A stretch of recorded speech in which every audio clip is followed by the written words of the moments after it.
Buenos días, buenas tardes, buenas noches, buenas madrugadas, buenas las horas que sean, donde quiera que estén ustedes, en este esférico y eclipsado mundo. Yo soy Mauricio José Schwartz. Esto es No Hay Más, la revista semanal de nuestro canal El Rey va Desnudo, donde le invitamos a usted a pensar. Yo no quiero que piense usted lo mismo que pienso yo, pero quiero que usted piense como más, mejor de lo que pienso yo, de ser posible incluso.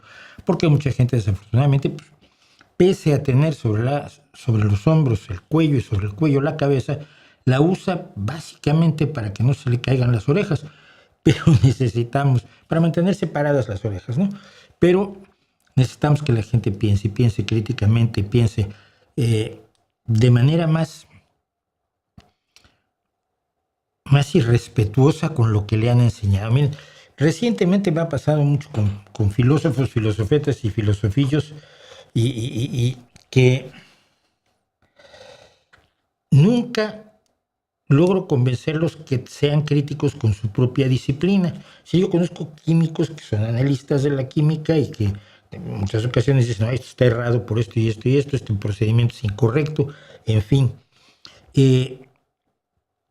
Conozco futbolistas que evidentemente te dicen, oye, no, pues mira, es que si tú tiras con la puntera en vez de tirar con la parte externa del pie, pues no le vas a poder dar el efecto que quieres para que la pelota describa una elegante curva y se clave allí donde hacen sus nidos las arañas y pueda ser un gran goleador.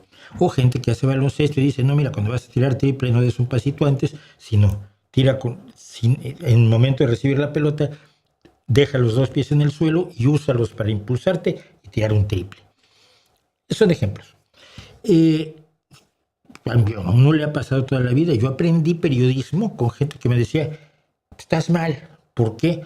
¿Por qué preguntaste esto? Pues me pareció buena la pregunta. Sí, pero se la preguntan cada vez que le hacen una entrevista. No, hombre, no. Lo que tienes que hacer cuando vas a entrevistar a alguien es leerte las entrevistas que ha dado, por lo menos las más importantes, y entonces haces otras preguntas, porque esto es basura. Ay, perdón, no sabía, ahora ya sé, ¿no? O estás repitiendo palabras, estás repitiendo conceptos, no hiciste tu tarea, no estudiaste lo que tenías que estudiar para poder hacer esta entrevista, esta nota, etcétera, etcétera. Pero en filosofía no hay eso. Todo es maravilloso, todo es fantástico, todo es perfecto. Todos los pensadores hacen enormes aportaciones al debate sobre tal y cual y fal, y no hay una gota de autocrítica. Eso me parece alarmantísimo, ¿no?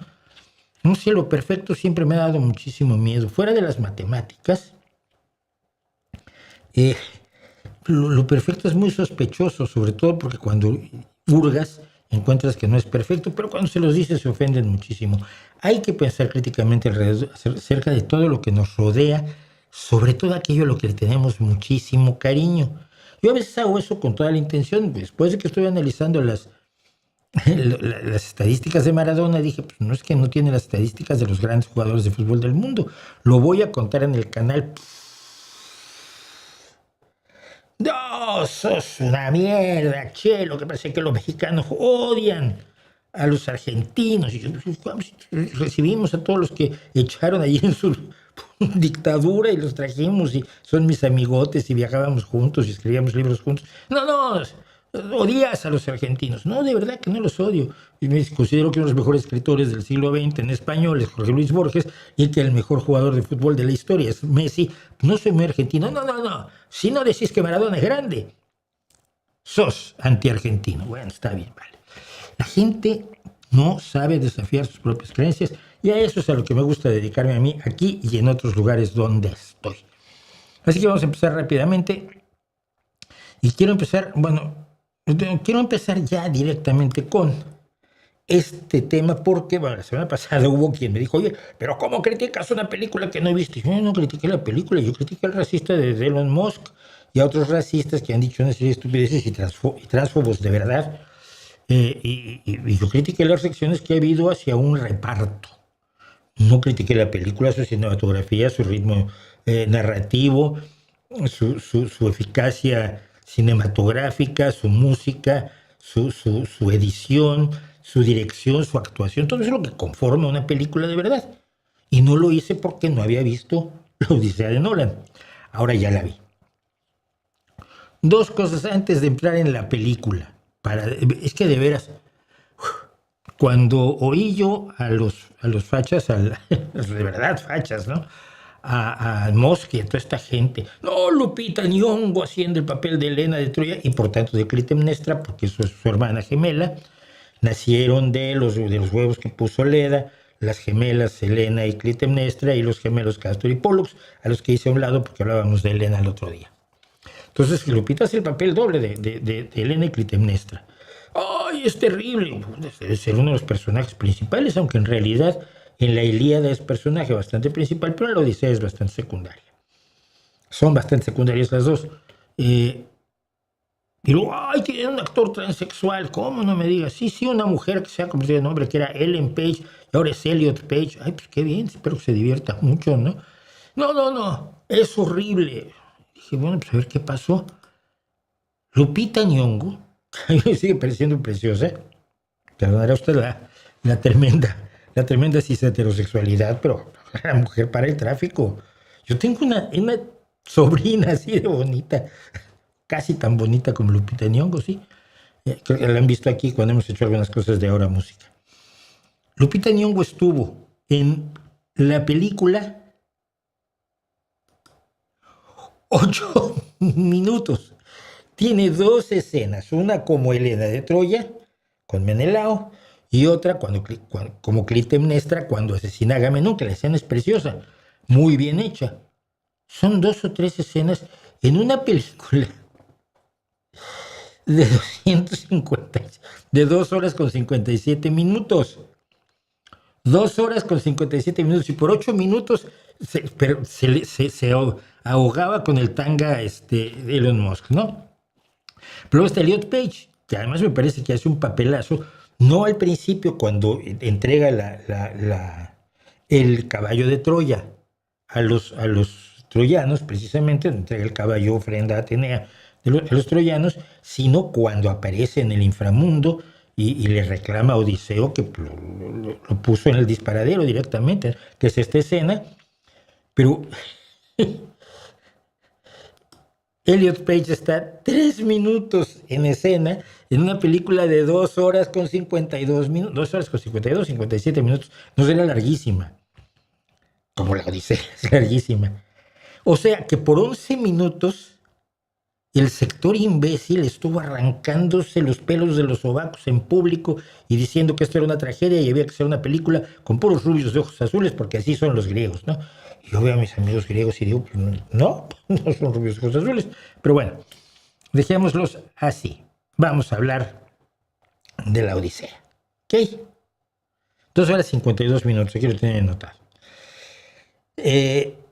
Punto 1. Me parece muy bien manejado lo que llama la ley de Zeus, aunque no se llama la ley de Zeus, es la xenia. La xenia es la obligación de ser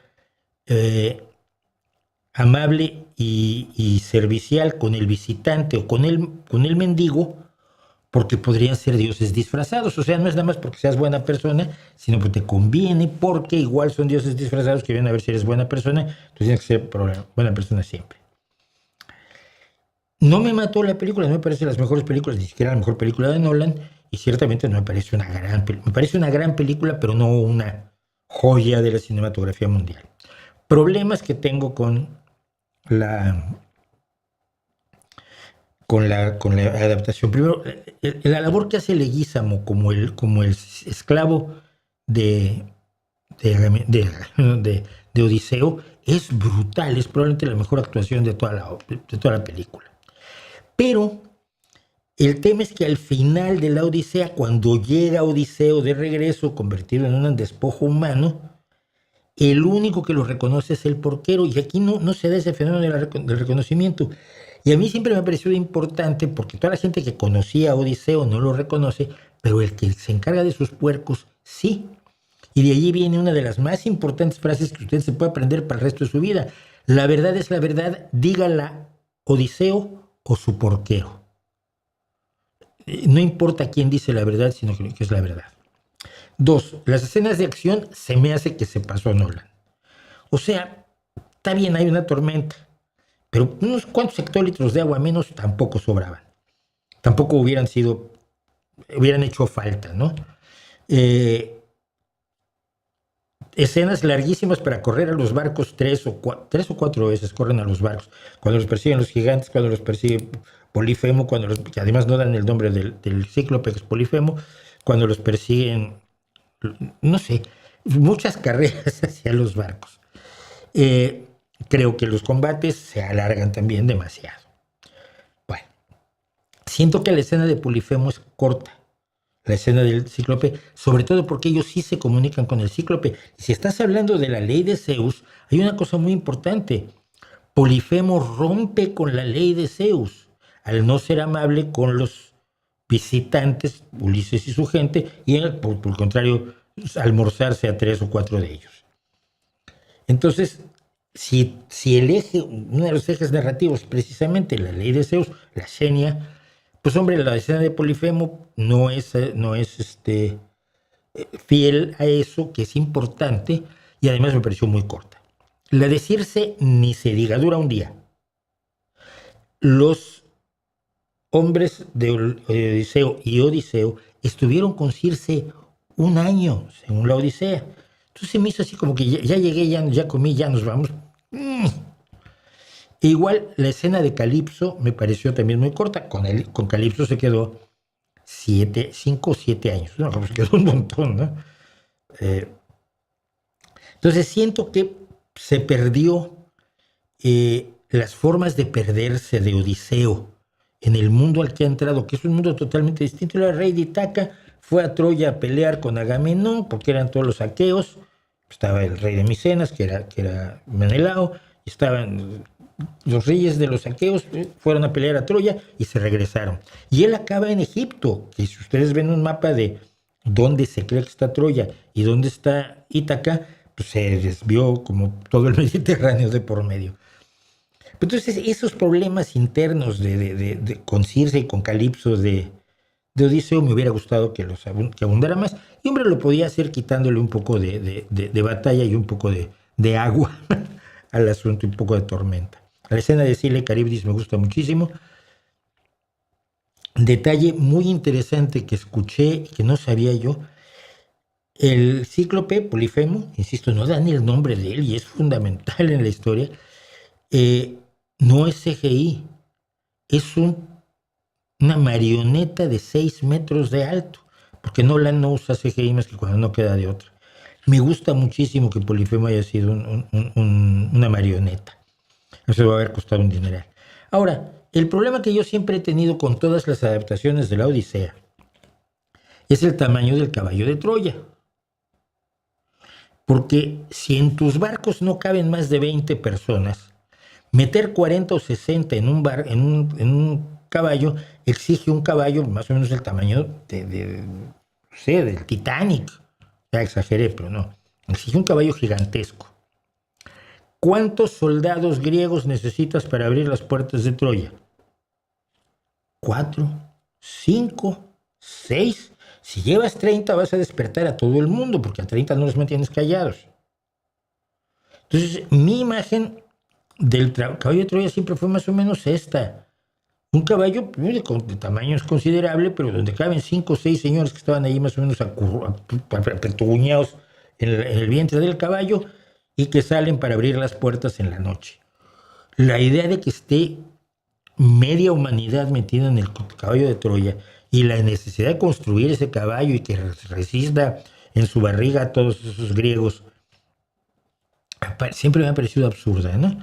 Por supuesto, distintos textos a lo largo de la historia han dado distintos tamaños del caballo de Troya, pero yo me quedo con este. Un caballo donde caben 3 o 4 guerreros griegos, además que no tendrían por qué venir con armadura, pero bueno, ya la inteligencia artificial ahí no me dio, me costó muchísimo trabajo que sacara esto.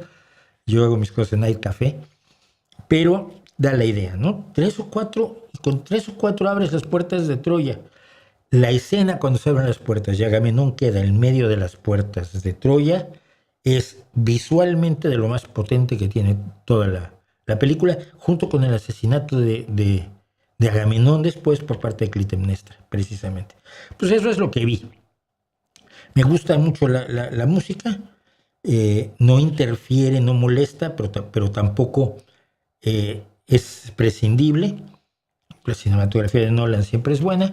y nada más. Me parece una muy buena película, recomiendo que usted la vaya a ver, pero si usted está muy embarcado en la historia de la Odisea, tal como se supone que se cuenta a partir de los textos homéricos, que no existen, Homero no escribió nada, pero los textos que se le atribuyen a Homero, que empiezan a aparecer mucho tiempo después, 800 años después de la guerra de Troya, pues probablemente va a decir usted, pero es que aquí me falta esto, es que esto está mal, es que esto...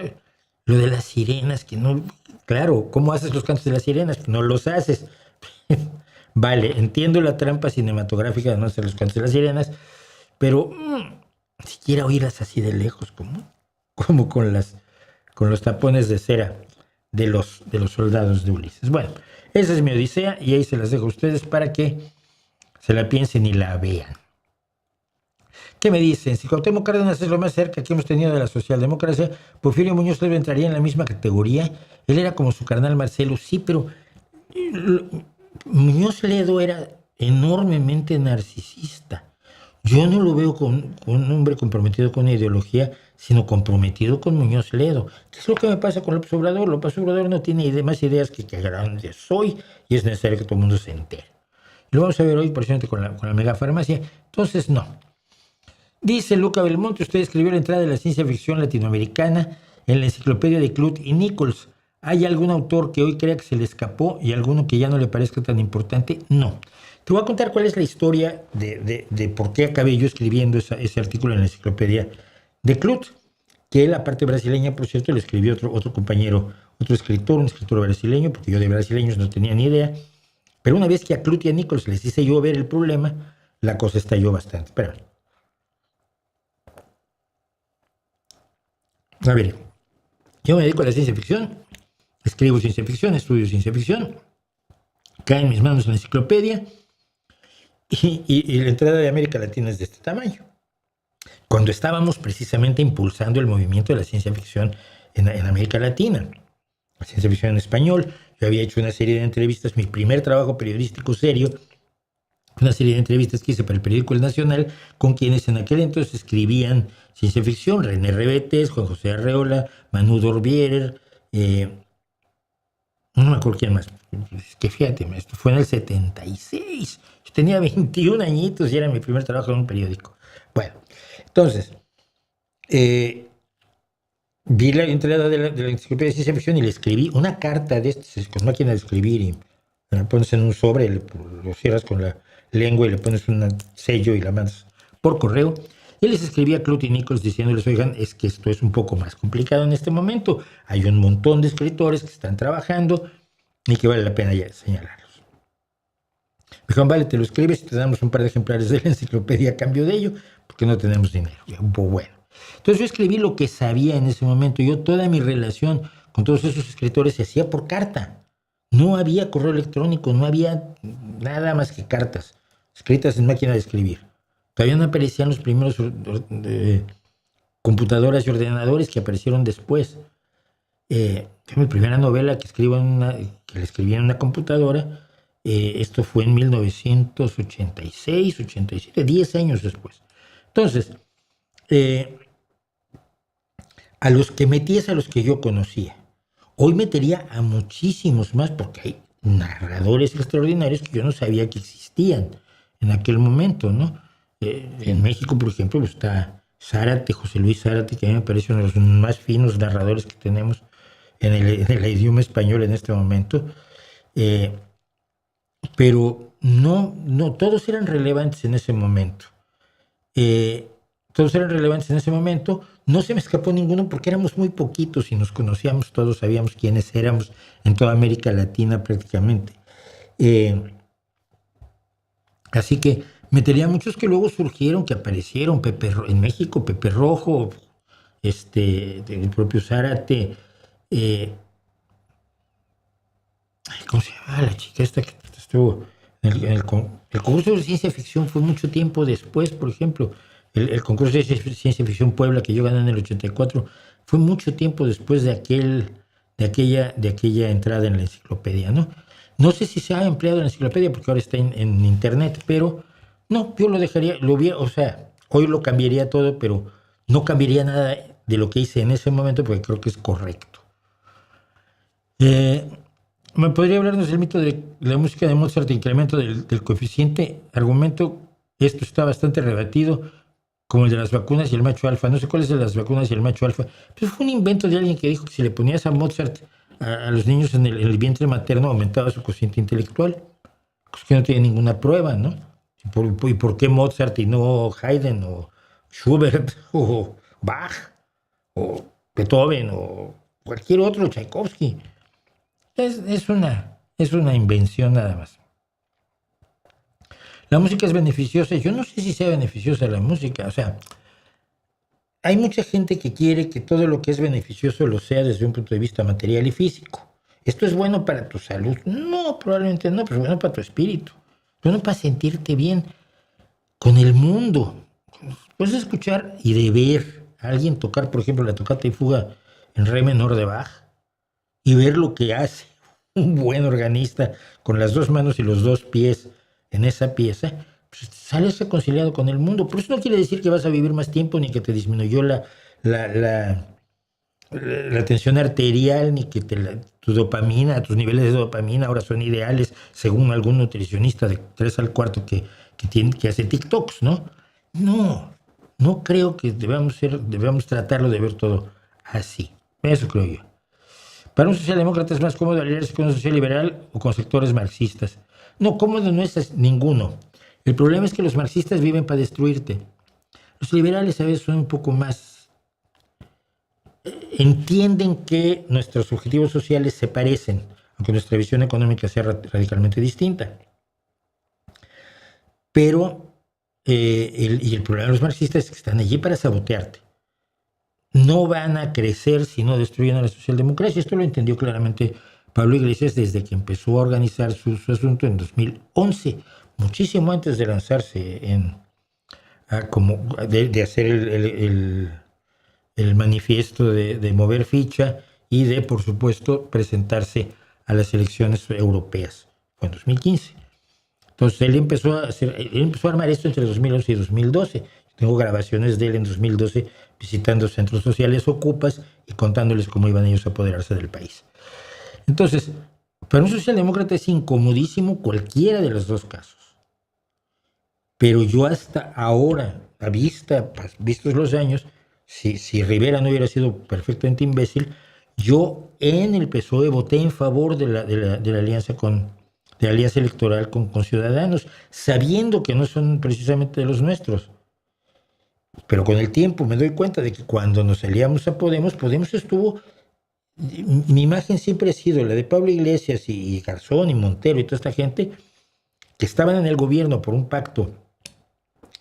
Eran como tener un marinero loco en el barco, en un barquito del siglo XVI, de vela.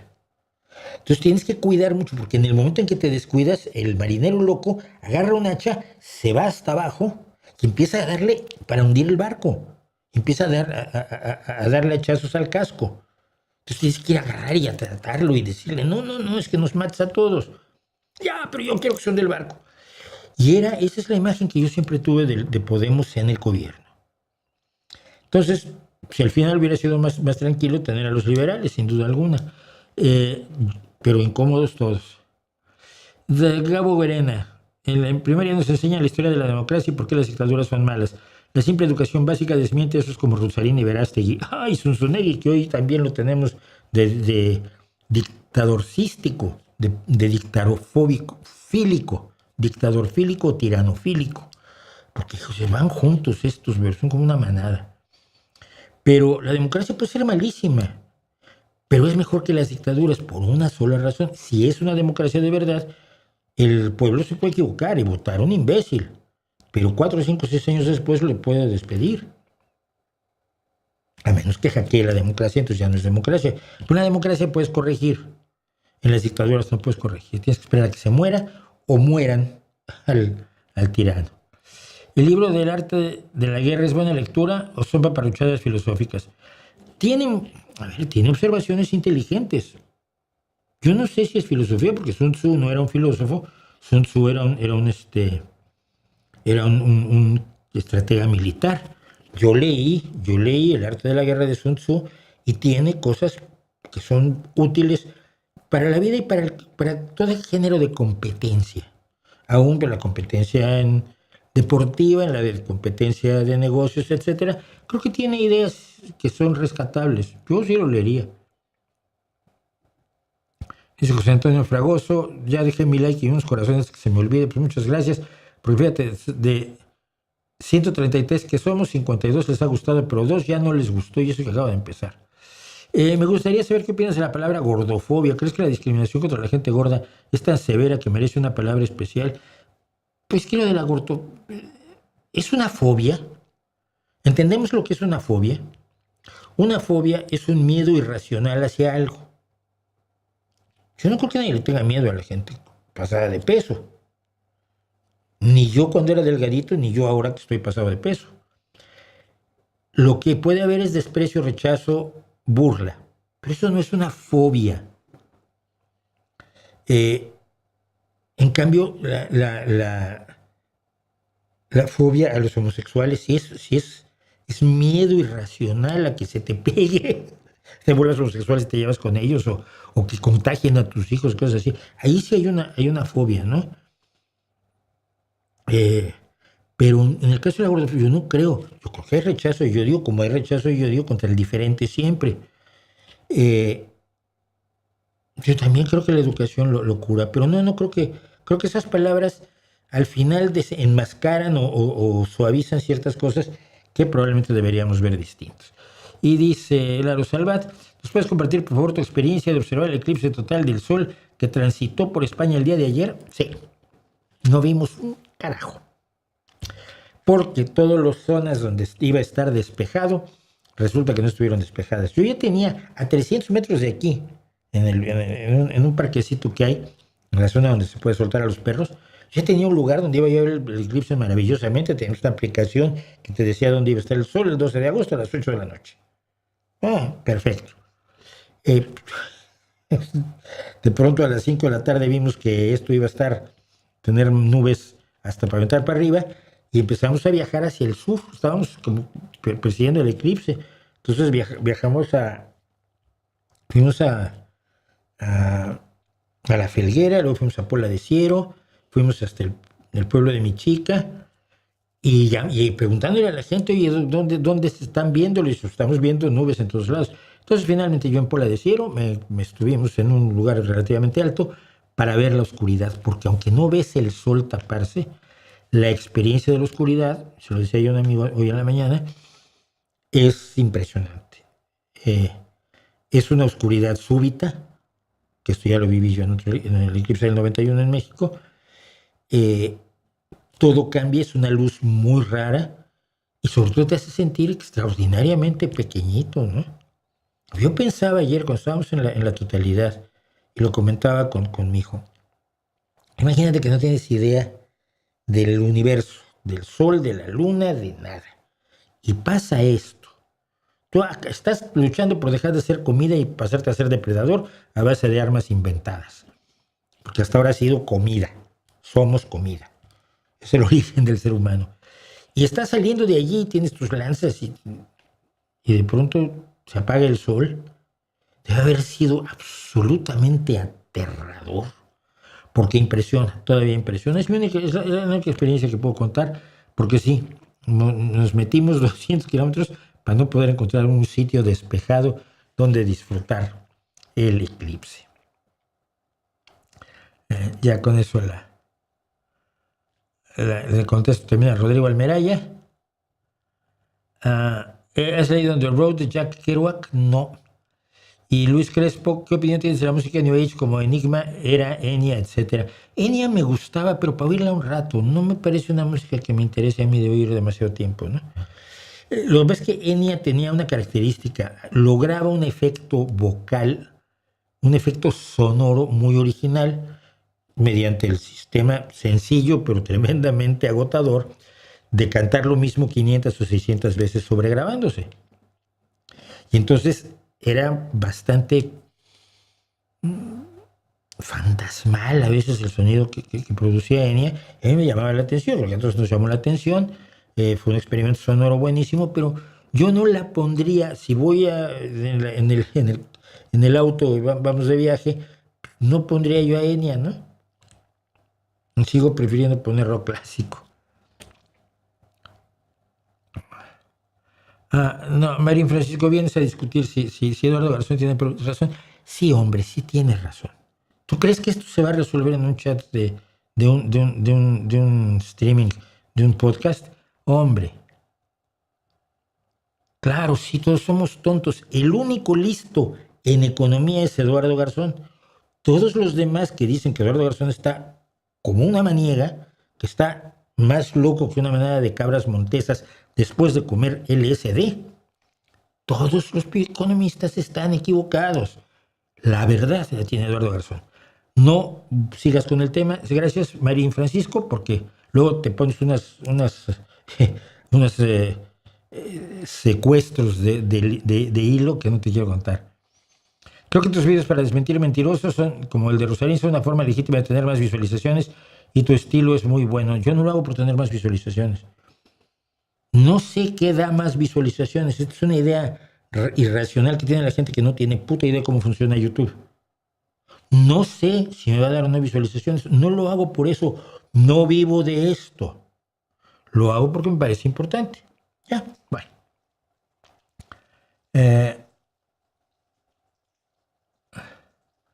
Hola Mauricio, dos preguntas. Una, ¿crees que la IA podría llevar a la humanidad al universo 25? ¿El universo 25 es el experimento con ratones? No veo la relación. Dos, Fito, ¿podrías explicarme eso de cómo es arriba es abajo? Fito, ¿la próxima semana vienes? Vale, la próxima semana viene. Bueno.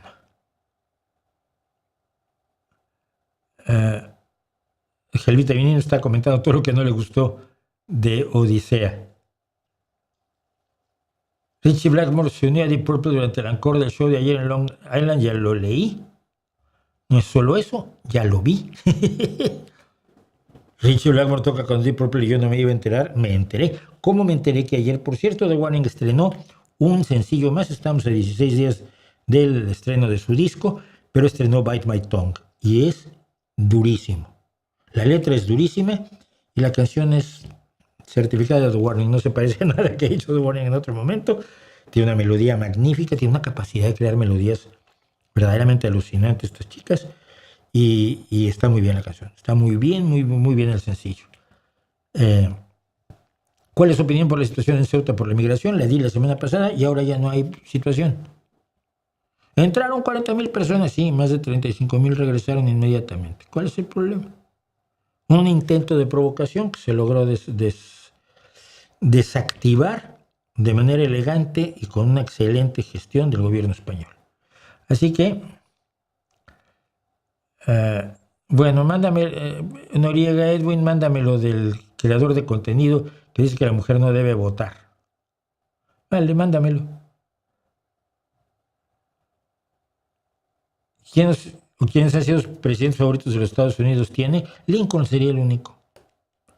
Jefferson quizá, pero Lincoln sería el único, sobre todo porque siendo senador además se opuso, fue de los pocos que se opuso a la guerra depredadora contra México, cosa que mucha gente no sabe, y luego por supuesto apoyó a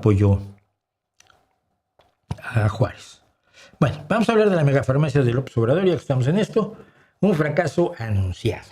Aquí es donde voy a empezar a poner mis orejeras, porque quiero contarles cosas. Bueno, este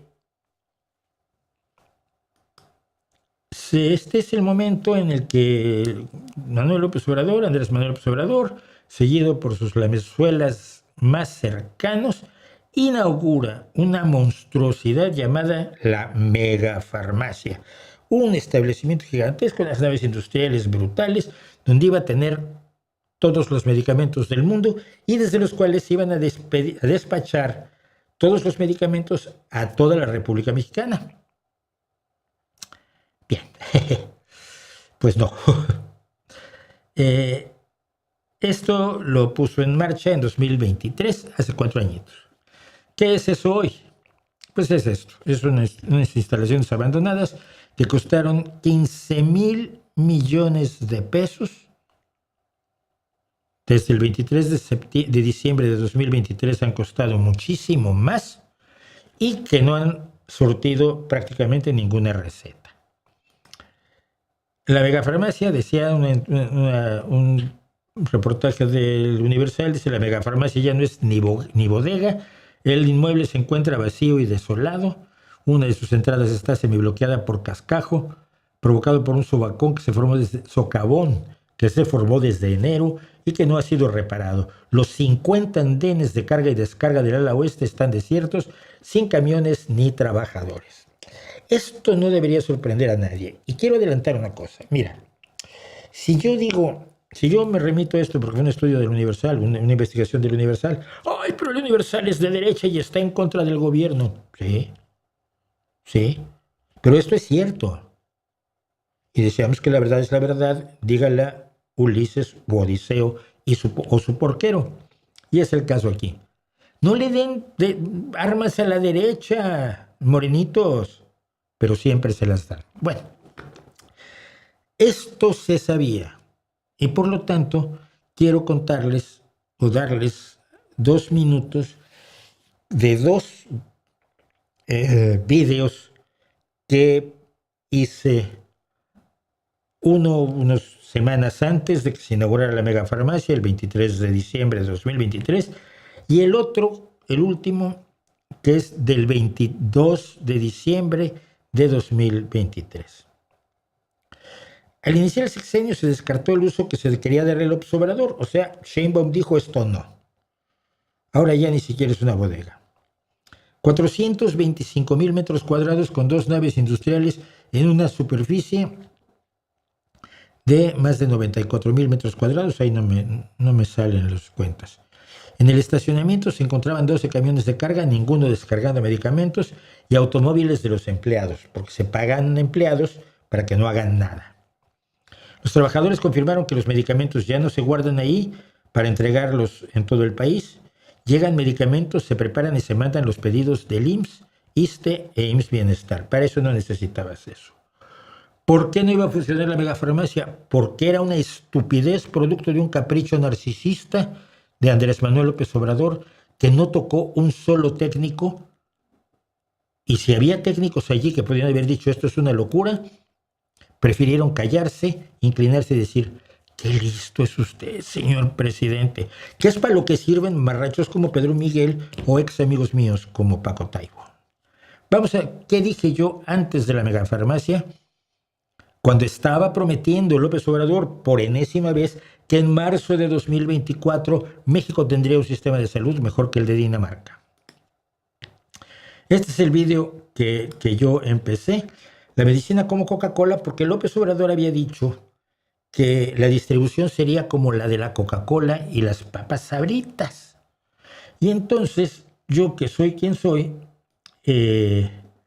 lo que hice fue echar mano de mi experiencia como alguien que trabajó en comunicación para, entre otras cosas, Coca-Cola, Pepsi-Cola y Sabritas, y que conocí el sistema de distribución y López Obrador no tenía idea.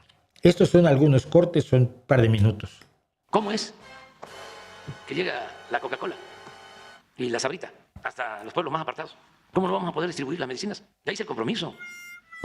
En marzo tenemos resuelto el problema de la salud pública. Él va a ser un almacén centralizado que tenga todas las medicinas del mundo. No es posible tener todas las medicinas del mundo, pero lo va a tener en una bodega gigantesca, en un almacén enorme. Él cree que así es como se distribuyen productos como Coca-Cola o los aperitivos de Sabritas. No es así. Sabritas tiene una veintena de fábricas por todo el país y 120 centros de distribución principales. Coca-Cola tiene 20 embotelladoras y 16 centros de distribución, más otros centros de subdistribución. Coca-Cola tiene 800 camiones en México. Esos 800 camiones requieren miles de empleados, además de talleres de mantenimiento, cocheras, sistemas de gestión, seguimiento por GPS de todos los camiones, peritos y equipo legislativo solo para la flotilla. Perdón, ahí quise decir equipo jurídico. Pero esto era cierto, tenía un equipo jurídico solo para la flotilla, por esto. Que prácticamente todas las semanas tiene un accidente, alguno de los camiones, que vende Coca-Cola. Bueno, pues vende 3 o 4 variedades de Coca-Cola, menos de 50 líneas de productos. Sabritas, que tiene pues, un montón de aperitivos, pero 80 variedades de aperitivos. En medicamentos hablamos de miles de líneas de productos. Pero los medicamentos se distribuyen selectivamente. Si tienes un hospital de oncología, pues no le vas a llevar grandes cantidades de medicamentos de neumología. O levantar desde cero un mecanismo así donde está en juego la vida de gente, cosa que no pasa con los refrescos y los aperitivos, definitivamente, es una tarea colosal que yo no veo que se esté emprendiendo. Esto es simple y sencillamente un capítulo más de los cuentos del tío Andrés Manuel. López Obrador quería hacer distribución sin un sistema logístico de distribución, sin técnicos de distribución, caminos sin ingenieros, medicina sin médicos, con curanderos. Es tal la locura que es increíble que todavía hay quien lo defienda. El día antes de que se inaugurara la megafarmacia de López Obrador, dije lo siguiente. Entonces le expliqué a López Obrador por qué sus ejemplos no servían para distribuir medicamentos, porque Coca-Cola distribuye creo que 20 variedades distintas y los medicamentos son alrededor de 13,000. Todos los expertos que yo conozco me han dicho que es una locura. Mañana se hace efectiva la locura. Y se hizo efectiva y se tiró el dinero como se ha estado tirando el dinero. Indigna que un gobierno que supuestamente es de izquierda, que no lo es, un gobierno que es para el pueblo, que no lo es, un gobierno que pone primero a los pobres políticos de Morena, indigna que roben, indigna que todos sean grandes terratenientes y tiene 5 departamentos y 6 mansiones, 4 ranchos, se han enriquecido con una desvergüenza total los morenistas. Vale, eso indigna, pero que además tiren otras cantidades gigantescas de miles de millones de pesos, como en la megafarmacia, como en multitud de barbaridades donde han tirado el dinero, en el Tren Maya, en la Mexicana de Aviación. Es una locura absoluta. En el aeropuerto, por supuesto, el aeropuerto para el ejército. No es posible que haya tanta gente que no se dé cuenta, que no quiera verlo y que encima apoye ciegamente a López Obrador. Yo entiendo a los que cobran, como Sabina Berman, ¿no? La pseudo periodista. Cuando estaba Salinas, ¡ay, Salinas, es usted tan simpático! ¿Por qué no se reelige? Es lo mismo que decía el de SDP Noticias, ¿no? Arreola, que fue a decirle, estuvo en campaña en los años 90 para que Salinas se reeligiera, y ahora son obradoristas. Y cuando Peña Nieto o Sabina Berman iba, ¡ay, don Enrique, es usted tan simpático, tan guapo! ¿Cómo lo hace? Le hacían unas entrevistas masaje así, gigantescas, y ahora es la más obradorista. Y mañana, si Salinas Pliego, por desgracia, llega al poder en México, pues entonces va a ser la más Salinas Plieguista de la historia. Pero esa gente gana dinero por ser unos psicofantes. Pero la gente común y corriente, no está ya harta para decir, mira, creí en López Obrador, pero metí la pata. Pues debería. ¿Harías un vídeo de las aportaciones del filósofo de Descartes? No, porque no creo que tenga aportaciones filosóficas. Tiene grandes aportaciones en matemáticas. ¿Has oído hablar del espacio cartesiano y de la geometría cartesiana? Los hizo Descartes, que no estudió filosofía, por cierto, como tantos a los que llaman filósofos. El truco es el siguiente. Si alguien en algún lugar del mundo tiene una idea inteligente, una idea aguda, una proposición que vale la pena tener en consideración, vienen corriendo los filósofos como los Minions y dicen, ese es filósofo. Dicen, no, es médico. No, es filósofo. ¿Por qué? Porque tuvo una idea. O sea, cualquiera que tenga una idea tiene que ser filósofo porque tú lo decides. Aunque no haya estudiado filosofía, aunque su profesión no sea la filosofía, aunque su intención no sea hacer filosofía. No, pero es filósofo. ¿Por qué? ¿Qué parámetros se usan? ¿Cómo defines filosofía para determinar que esa persona está haciendo filosofía? No tienen una sola definición con la que estén de acuerdo los propios filósofos. Es una vaguedad, es una nube de nada. Pero claro, entonces, ay, sí, Descartes, porque dijo que pienso, luego existo. Era una buena idea, resultó que la refutaron otros, porque siempre se refutan entre sí. La geometría de Descartes no se puede refutar, es útil, se usa hoy. La filosofía no se usa, solo sirve para que estas personas vivan sin trabajar. Yo tenía preguntas, pero debería apuntar apantulado. El momento de estar en la transmisión, me gana la presión y el nervio se me olvida, José Antonio. Bueno, pues anótalo. ¿Qué opinas de la locura como parte del proceso de creación del folk de Richard Dawson? Es la segunda vez que me mencionas a Richard Dawson, no sé quién es.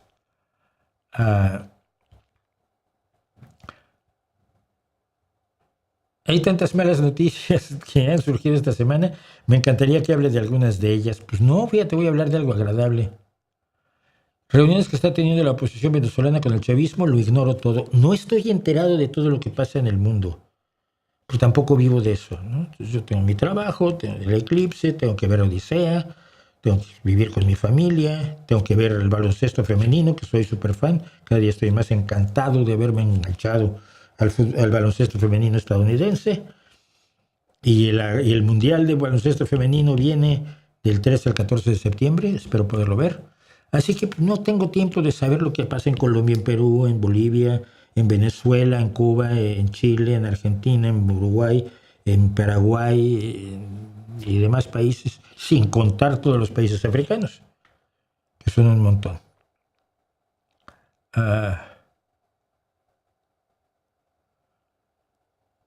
¿Qué opinas de la música compleja sin uso de acordes? No la conozco.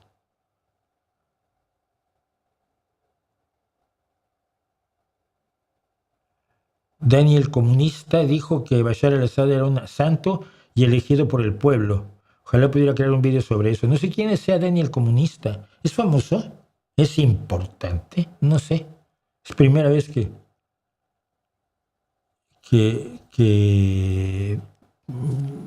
oigo hablar de él, ¿no?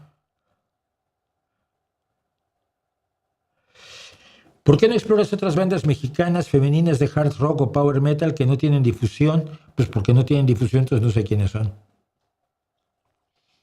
Y si difundes las que ya tienen promoción, sí, pero no las difundo porque tienen promoción, las difundo por su calidad musical. Ahora me vas a decir que no puedo hablar de los Beatles porque ya son famosos, ¿no? O de Deep Purple, o de Mozart, o de Bach, o de Beethoven. Oh, pues si tiene tanta difusión, ¿por qué no mencionas a un compositor de mierda que no conoce nadie y que no tiene difusión y que yo creo que es re bueno? Infórmame. Yo no vivo de esto y por lo tanto no estoy al tanto de lo que está pasando en el ambiente del rock mexicano. Sorry, veo lo que veo occidentalmente.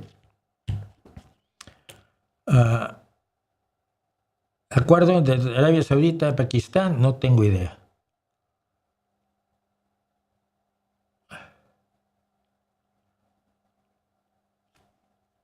No tengo idea. Me dicen tantas cosas.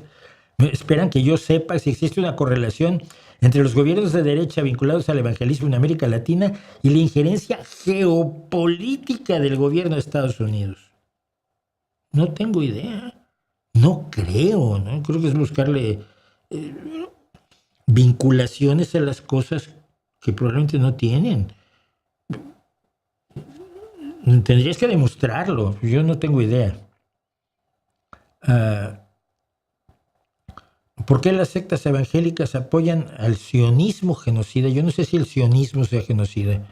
Yo sé que Netanyahu es un genocida, yo sé que el gobierno actual de Israel es un genocida, pero no estoy seguro si el sueño de los judíos de tener su patria, porque a donde no tenían patria los mataban mucho, es genocida en sí.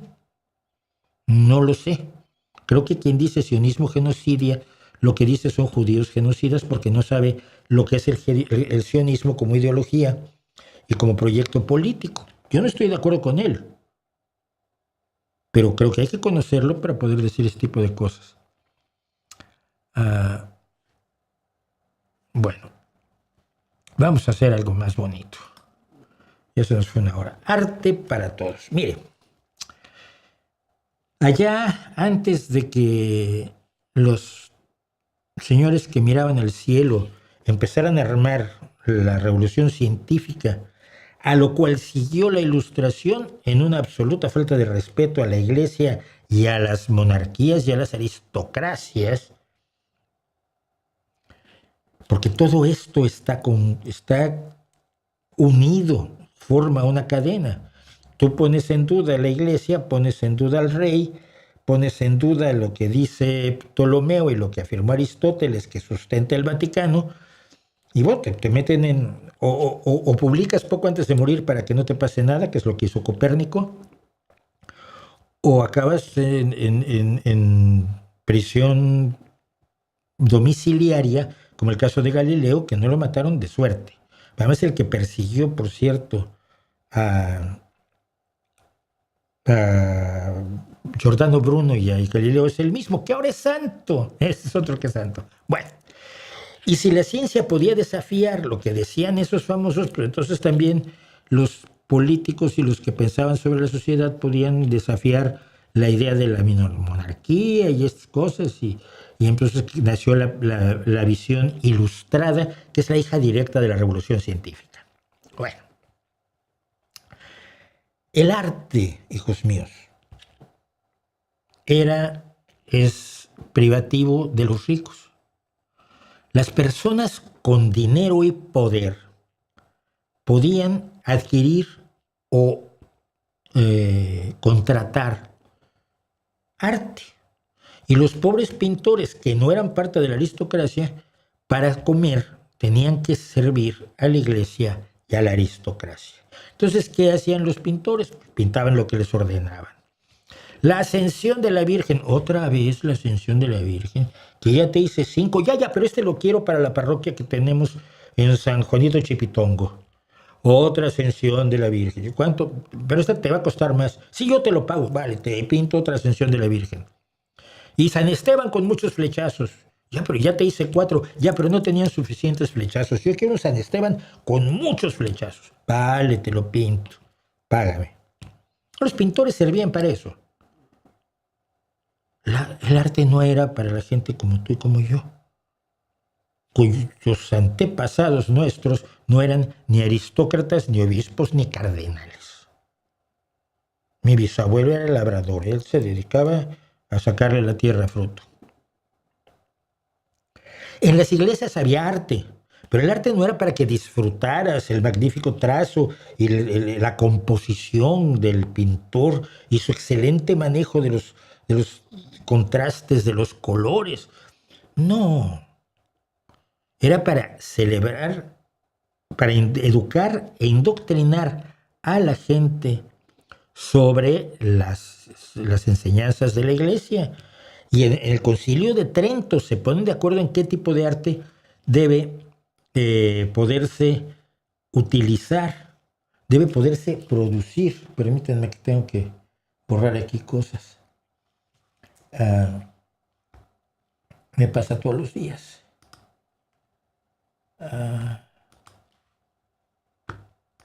Me está pasando con frecuencia. Tengo que ponerle un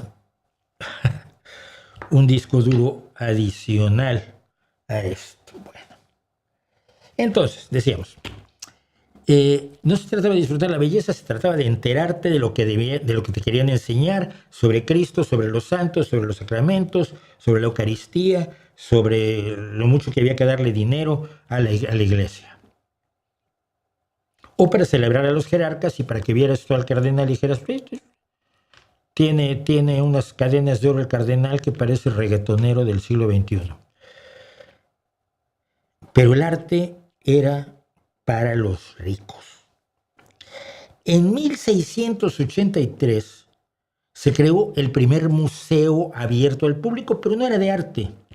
Fue el 24 de mayo de 1863 en la Universidad de Oxford, en el Reino Unido, en Londres, se abrieron al público el contenido del llamado Gabinete de Curiosidades del anticuario Elías Ashmole, y es el Museo Ashmolean que existe hasta el día de hoy.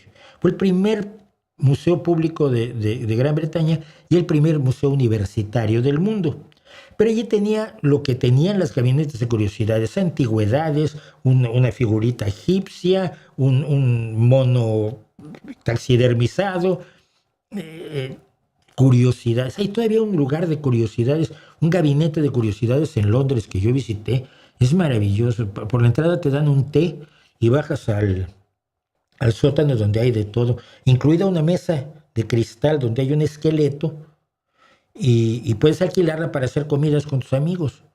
Y tenían víboras y tenían una sirena de estas falsas que se hacían en Asia a fines del 19, a principios del 19, a fines del 18. Tenían cosían un mono con un pescado, cosas así. Bueno, pero eso era para el público, para que se entretuviera. No fue sino hasta 1734 cuando los museos capitolinos en Roma se abrieron como el primer museo de arte del planeta. Un papa tenía su colección de esculturas y se las regaló a la ciudad de Roma para recordarle las glorias de los antiguos romanos. Y esas esculturas, junto con otras obras de arte, formaron el primer corpus museístico de lo que son hoy los museos capitolinos, que recomiendo muchísimo visitar. Fue el primer museo de arte público. No estaba allí la escultura del gladiador, por ejemplo, que es una maravilla en bronce, para que tú aprendieras sobre gladiadores o para que aprendieras a decirle que sí al señor cardenal, sino para admirar la capacidad artística del hombre que fabricó, que creó con sus manos esa maravilla en bronce que es el gladiador. Los primeros. Por cierto, hay que ponerlo aquí, ¿no? Esto lo... este es el Smolean, creo que sí. No, esos son los museos capitolinos. No, sí, a la izquierda está la estatua de este rey filósofo que siempre se me olvida su nombre, el emperador, el autor de las... No me acuerdo, es lo malo que no me acuerdo de los filósofos. Esos son los museos capitolinos, se los recomiendo muchísimo. Pero no seguía siendo de la iglesia hasta 1847, cuando el gobierno de Roma tomó el control operativo total de los museos capitolinos. En 1769, estamos hablando de no mucho tiempo después, 35 añitos después, la Galería Uffizi se abrió al público en general. ¿De dónde sale el arte de la Galería Uffizi? Que también recomiendo muchísimo verla, las Galerías Uffizi en Florencia.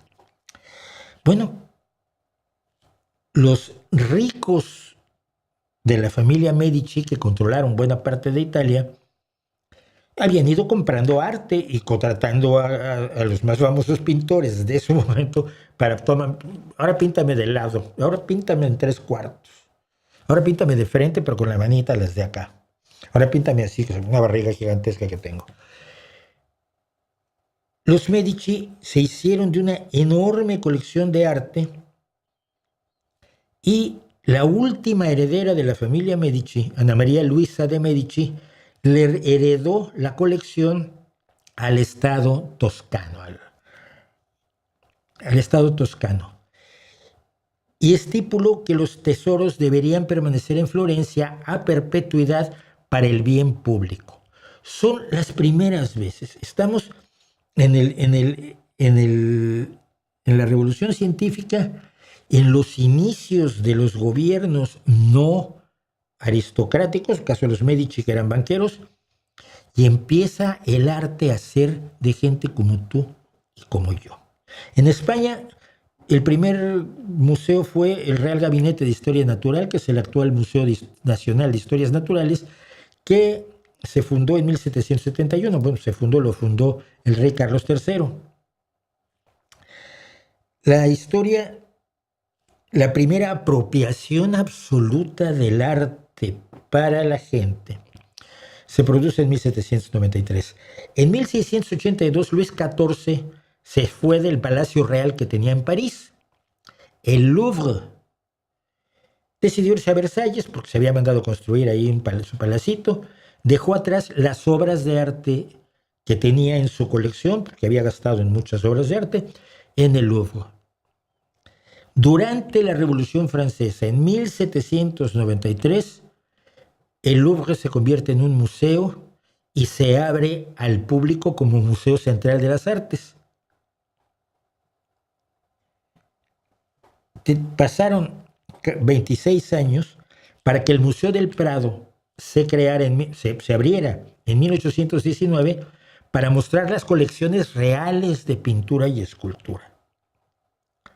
Y los otros dos grandes museos del mundo, la National Gallery de Londres, se abrió el 10 de mayo de 1824 en el Pall Mall, luego se movió a su actual edificio, que se abrió al público en 1838. Y el Hermitage de San Petersburgo se abrió en 1852. Durante 140, 130 años, lo que se da es un proceso de apropiación del arte, que era de ellos, para ser de nosotros. En el proceso, algunos pintores empiezan a pintar gente común. Yo he hablado aquí mucho de los pintores de género holandeses, de los grandes maestros de la edad de oro del arte flamenco, que pintaban panaderos y carniceros y señoras que vendían huevo y lecheras, como la famosa lechera de Vermeer. Es decir, dejan de pintar cardenales y dejan de pintar aristócratas con problemas de casarse demasiado entre primos, y empiezan también a pintar a la gente común, lo cual lleva al clímax, por supuesto, en los grandes clímax, que es Van Gogh pintando a la gente común y corriente, y nunca pintó a nadie importante, pero los hizo a todos importantes al pintarlos. El arte no era para la gente como tú y como yo. Y hay que tenerlo muy presente. Los tiranos quieren destruir el arte de la gente. ¿No fue eso uno de los primeros objetivos que se planteó Hitler? Apoderarse del arte y destruir todo aquel arte que no correspondía a la visión elitista que tenía. Hermann Göring se hizo de una colección de arte maravillosa, depredando media Europa.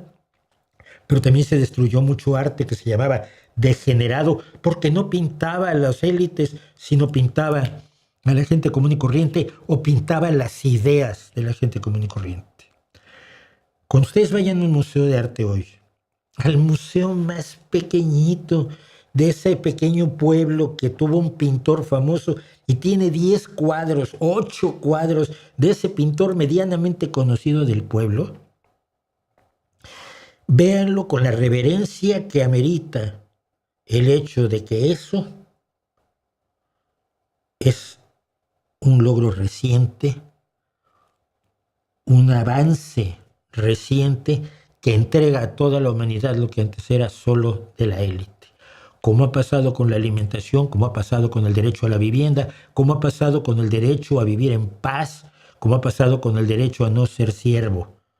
Todo eso lo han ganado los que vinieron antes de nosotros. Y creo que siempre es bueno recordarlo. ¿Qué me dicen? ¿Qué opinas de la creciente influencia de los socialistas democráticos dentro del Partido Demócrata de Estados Unidos? ¿Cree que es una buena alternativa para aplicar reformas que necesite el país? No. Los socialistas democráticos son marxistas. Vamos a recordar esto como cosa fundamental. No son socialdemócratas. Los socialdemócratas abandonamos el marxismo hacia 1954. Los socialistas democráticos estadounidenses nunca lo han abandonado, al grado de que se salieron de la Internacional Socialista, que hoy preside, por cierto, Pedro Sánchez. Entonces, he oído retórica de algunos socialistas democráticos que evidentemente no van a tener éxito en Estados Unidos, que a la gente le resultan repelentes por el anticomunismo que es consustancial a la enseñanza y a la comunicación y a la vida común en Estados Unidos. ¿Tú sabes lo difícil que es explicarles que la salud, que la sanidad pública y universal pagada por el Estado, pagada por los impuestos de todos, la salud, que no es un negocio, no es comunismo. Te dicen que es comunismo y tú les dices, pero es que si la tienen países tan capitalistas como el Reino Unido y como Francia y como Canadá y como España, no es comunismo, es una buena idea y medio socialdemócrata, pero no es precisamente la toma del Palacio de Invierno por parte de las huestes de Lenin. Pero los estadounidenses ven la sanidad pública como una amenaza comunista. Imagínate a unos tipos que te dicen que son marxistas. Yo creo que hay una reacción de la gente en Estados Unidos a mira ya lo que sea es bueno con tal de quitarnos a Donald Trump. Pero yo creo que si no atemperan su entusiasmo, pueden hacer muchísimo daño. Ya he oído a gente a la que a veces es respetable y a veces es insoportable, como Bill Maher, horrorizado ante lo que han dicho algunos socialistas democráticos. Porque los socialistas democráticos tienen como objetivo la instauración de el comunismo como logro final, pero no a través de la dictadura del proletariado, sino a través de la democracia. Y no a través de la revolución, sino a través de la democracia. Pero su objetivo es exactamente el mismo. Es en lo que también nos hemos diferenciado los socialdemócratas de los socialistas democráticos.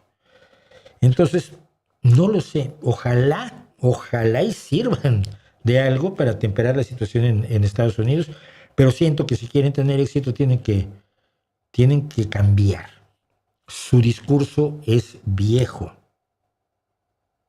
Y si vas a la página de los socialistas democráticos de los Estados Unidos, vas a ver que es un discurso viejo. Yo he estado revisándolos, pero mucho antes de que ahora hubiera el tema de que 2 o 3 han ganado primarias para las elecciones de medio mandato que vienen en noviembre.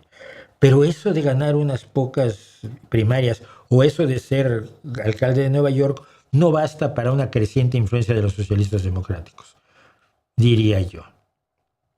Arcadito, pasé mi examen de admisión a medicina. Aplausos, ahora pasa el examen de ser un buen médico. Un buen médico que sabe muchísima medicina y sabe muchísimo de cómo tratar a la gente y de tener una compasión infinita, que es lo más difícil. ¿Qué opinas de la serie de TV Fundación? No la he visto. Felipe Gómez, estudié filosofía 2 años, pero no me pareció importante. Al final terminé la carrera de historia. También aplausos. Ahora hay que ser un buen historiador, claro.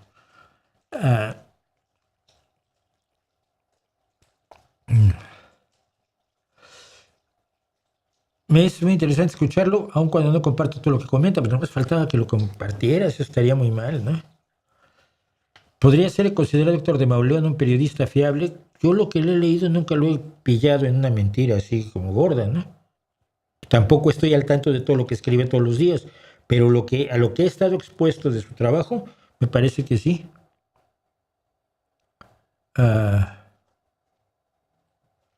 No sé quién sea Ezra Chabot, imagínate. Periodista argentino Nicolás Moras, que tampoco conozco, que siempre ataca al presidente de España. No lo conozco, me importa un poco. Sí hay mucha gente que critica al presidente de España. La ultraderecha lo critica todo el santo tiempo y la ultraizquierda cada vez que puede, pero cuando le ataca a la ultraderecha no se ponen con ellos, simplemente se hacen a un lado, ¿no? Es muy bonito.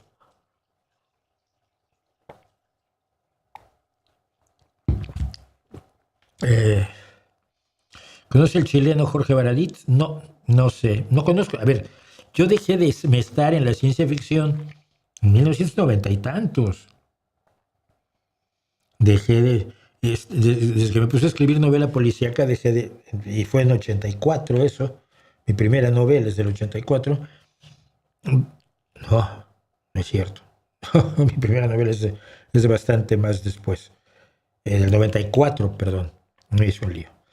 Entonces, en el 84 gané el premio de ciencia ficción, pero en el 94 publico mi primera novela policíaca y me clavo más en el rollo policíaco. Entonces dejé de leer, dejé de estar presentes en los congresos, en las convenciones, etcétera, y ya no sé nada. Ahora se está haciendo una nueva antología de ciencia ficción. Me acaban de pedir el uso de mi cuento La Pequeña Guerra y por supuesto he dicho que sí. ¿Qué libro le gustaría que se haga una adaptación al cine? Ninguno. Hay que hacer historias nuevas para el cine, no adaptar cosas.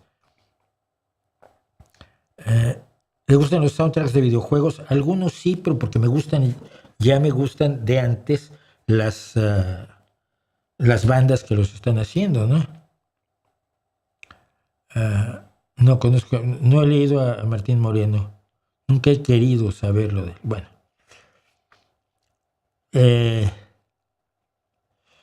Esto es importante y vamos, no quiero que se me vaya más tiempo. El avión carnada de Trump, porque además era el reclamo inicial de hoy. Bueno, la historia que vamos a contar es como un guión de película de espías. Les cuento. Durante la cumbre de la OTAN en Ankara, Turquía, Ankara, no es Ankara, Turquía, es Ankara, a principios de julio, la inteligencia estadounidense recibió información por varias fuentes indicando que el gobierno de Irán sabía dónde se alojaba Donald Trump, incluido el piso en el que estaba. Recuerden ustedes que así Estados Unidos sabía dónde estaba Jamenei y le metió un misil. Y se les dijo a la inteligencia estadounidense que alguien cerca de la cumbre de la OTAN había sido visto con un misil de estos que se lanzan desde el hombro. Los oficiales estadounidenses de inmediato prepararon un plan para responder a la amenaza contra la vida de su presidente, sobre todo si se le lanzaba un misil a su avión. Irán, víctima de una guerra emprendida por Estados Unidos desde febrero de este año, lograría una importante victoria estratégica y de relaciones públicas si asesinara a Donald Trump como represalia por el asesinato del ayatolá Jamenei al principio del conflicto.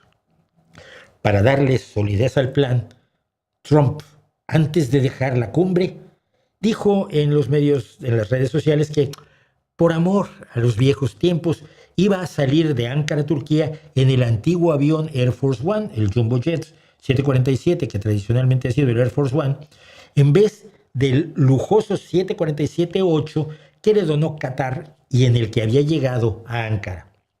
Aquí tiene usted que recordar que Qatar decidió que iba a sobornar a Donald Trump con un avión que le regaló hace el año pasado o algo así, y ya lo está usando, pero dijo, no, por los viejos tiempos voy a irme en el Air Force One. Y como ustedes saben, Donald Trump es un sentimental. Al finalizar la cumbre de la OTAN en Turquía, el 8 de julio, Donald Trump abordó el avión presidencial estadounidense, el Air Force One. Aquí lo tenemos precisamente abordando el Air Force One. El Air Force One es el que está abajo. Saludó a las cámaras y entró en la aeronave. Poco después, salía de la aeronave del otro lado dentro de un contenedor de catering, es decir, de estos contenedores con la comida y bebida que se sirve dentro de los aviones. El contenedor fue llevado hasta un avión militar que estaba allí cerca.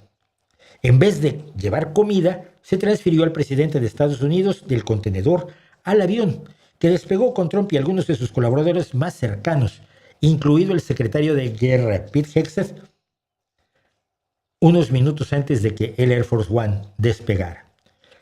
Ambos aviones se dirigieron a la base militar de Mildenhall, en Inglaterra, donde aterrizó el jet militar que llevaba escondidas a Donald Trump, y 9 minutos después aterrizó el Air Force One y nuevamente se hizo una operación para transferir al presidente del jet militar a el Air Force One para fingir que había viajado en ella. Todo esto, amigos, parecería muy razonable a no ser porque el avión presidencial despegó como carnada, como señuelo, lleno de periodistas, funcionarios y miembros del gabinete de Donald Trump, entre ellos el secretario de Estado Marco Rubio y del secretario de la Tesorería Stock Bessent, que se dice que sabían del truco, pero nadie sabe si lo sabían o no. Pero eso sí, los miembros del equipo de prensa y otros funcionarios de alto nivel no sabían que estaban siendo usados como señuelos o carnada en caso de un ataque iraní. En pocas palabras, los subieron en un avión por si les tiran un misil. Stephen Miller, el principal asesor de política, el supernazi. Stephen Chung, el director de comunicaciones de la Casa Blanca, un sujeto absolutamente despreciable. Will Schaff, secretario de personal. Michael Needham, asesor de seguridad nacional o viceasesor de Seguridad Nacional. Richard Walters, jefe de personal, vicejefe de personal o subjefe de personal. El ayudante Christopher Ambrosini y todos los periodistas y los miembros del equipo de avanzada de la Casa Blanca, todos ellos fueron subidos al avión y si los tiran un misil, pues resulta que no estaba allí Donald Trump. Eso sí, se les dijo a todos ellos que mantuvieran cerradas las ventanas, la cortinita, no es una cortinita, es una tapita de plástico de la ventana, que mantuvieran cerradas las ventanas durante todo el viaje de Ankara a Whitehall y no se les dijo absolutamente nada. Se les consideró prescindibles. De hecho, incluso después de que pasó el peligro y ya aterrizaron en Mildenhall, no se les informó de lo que se había hecho y lo descubrieron cuando las informaciones e investigaciones periodísticas confirmaron que todo esto había pasado en realidad. Una historia de espías, pero con ese pequeño toque de bajeza moral característico de Donald Trump, que puede poner en riesgo incluso a miembros de su gabinete para salvar el trasero. Donald Trump no le es leal a nadie, pero espera que todos le sean leales a él. Si eso no es suficiente para preocuparse sobre la dictadura que está montando, yo ya no sé qué vaya a preocuparnos. Y así estamos. Voy a hacer dos cosas luego, una después de la otra seguidas, porque si no se nos acaba el tiempo. Y bueno.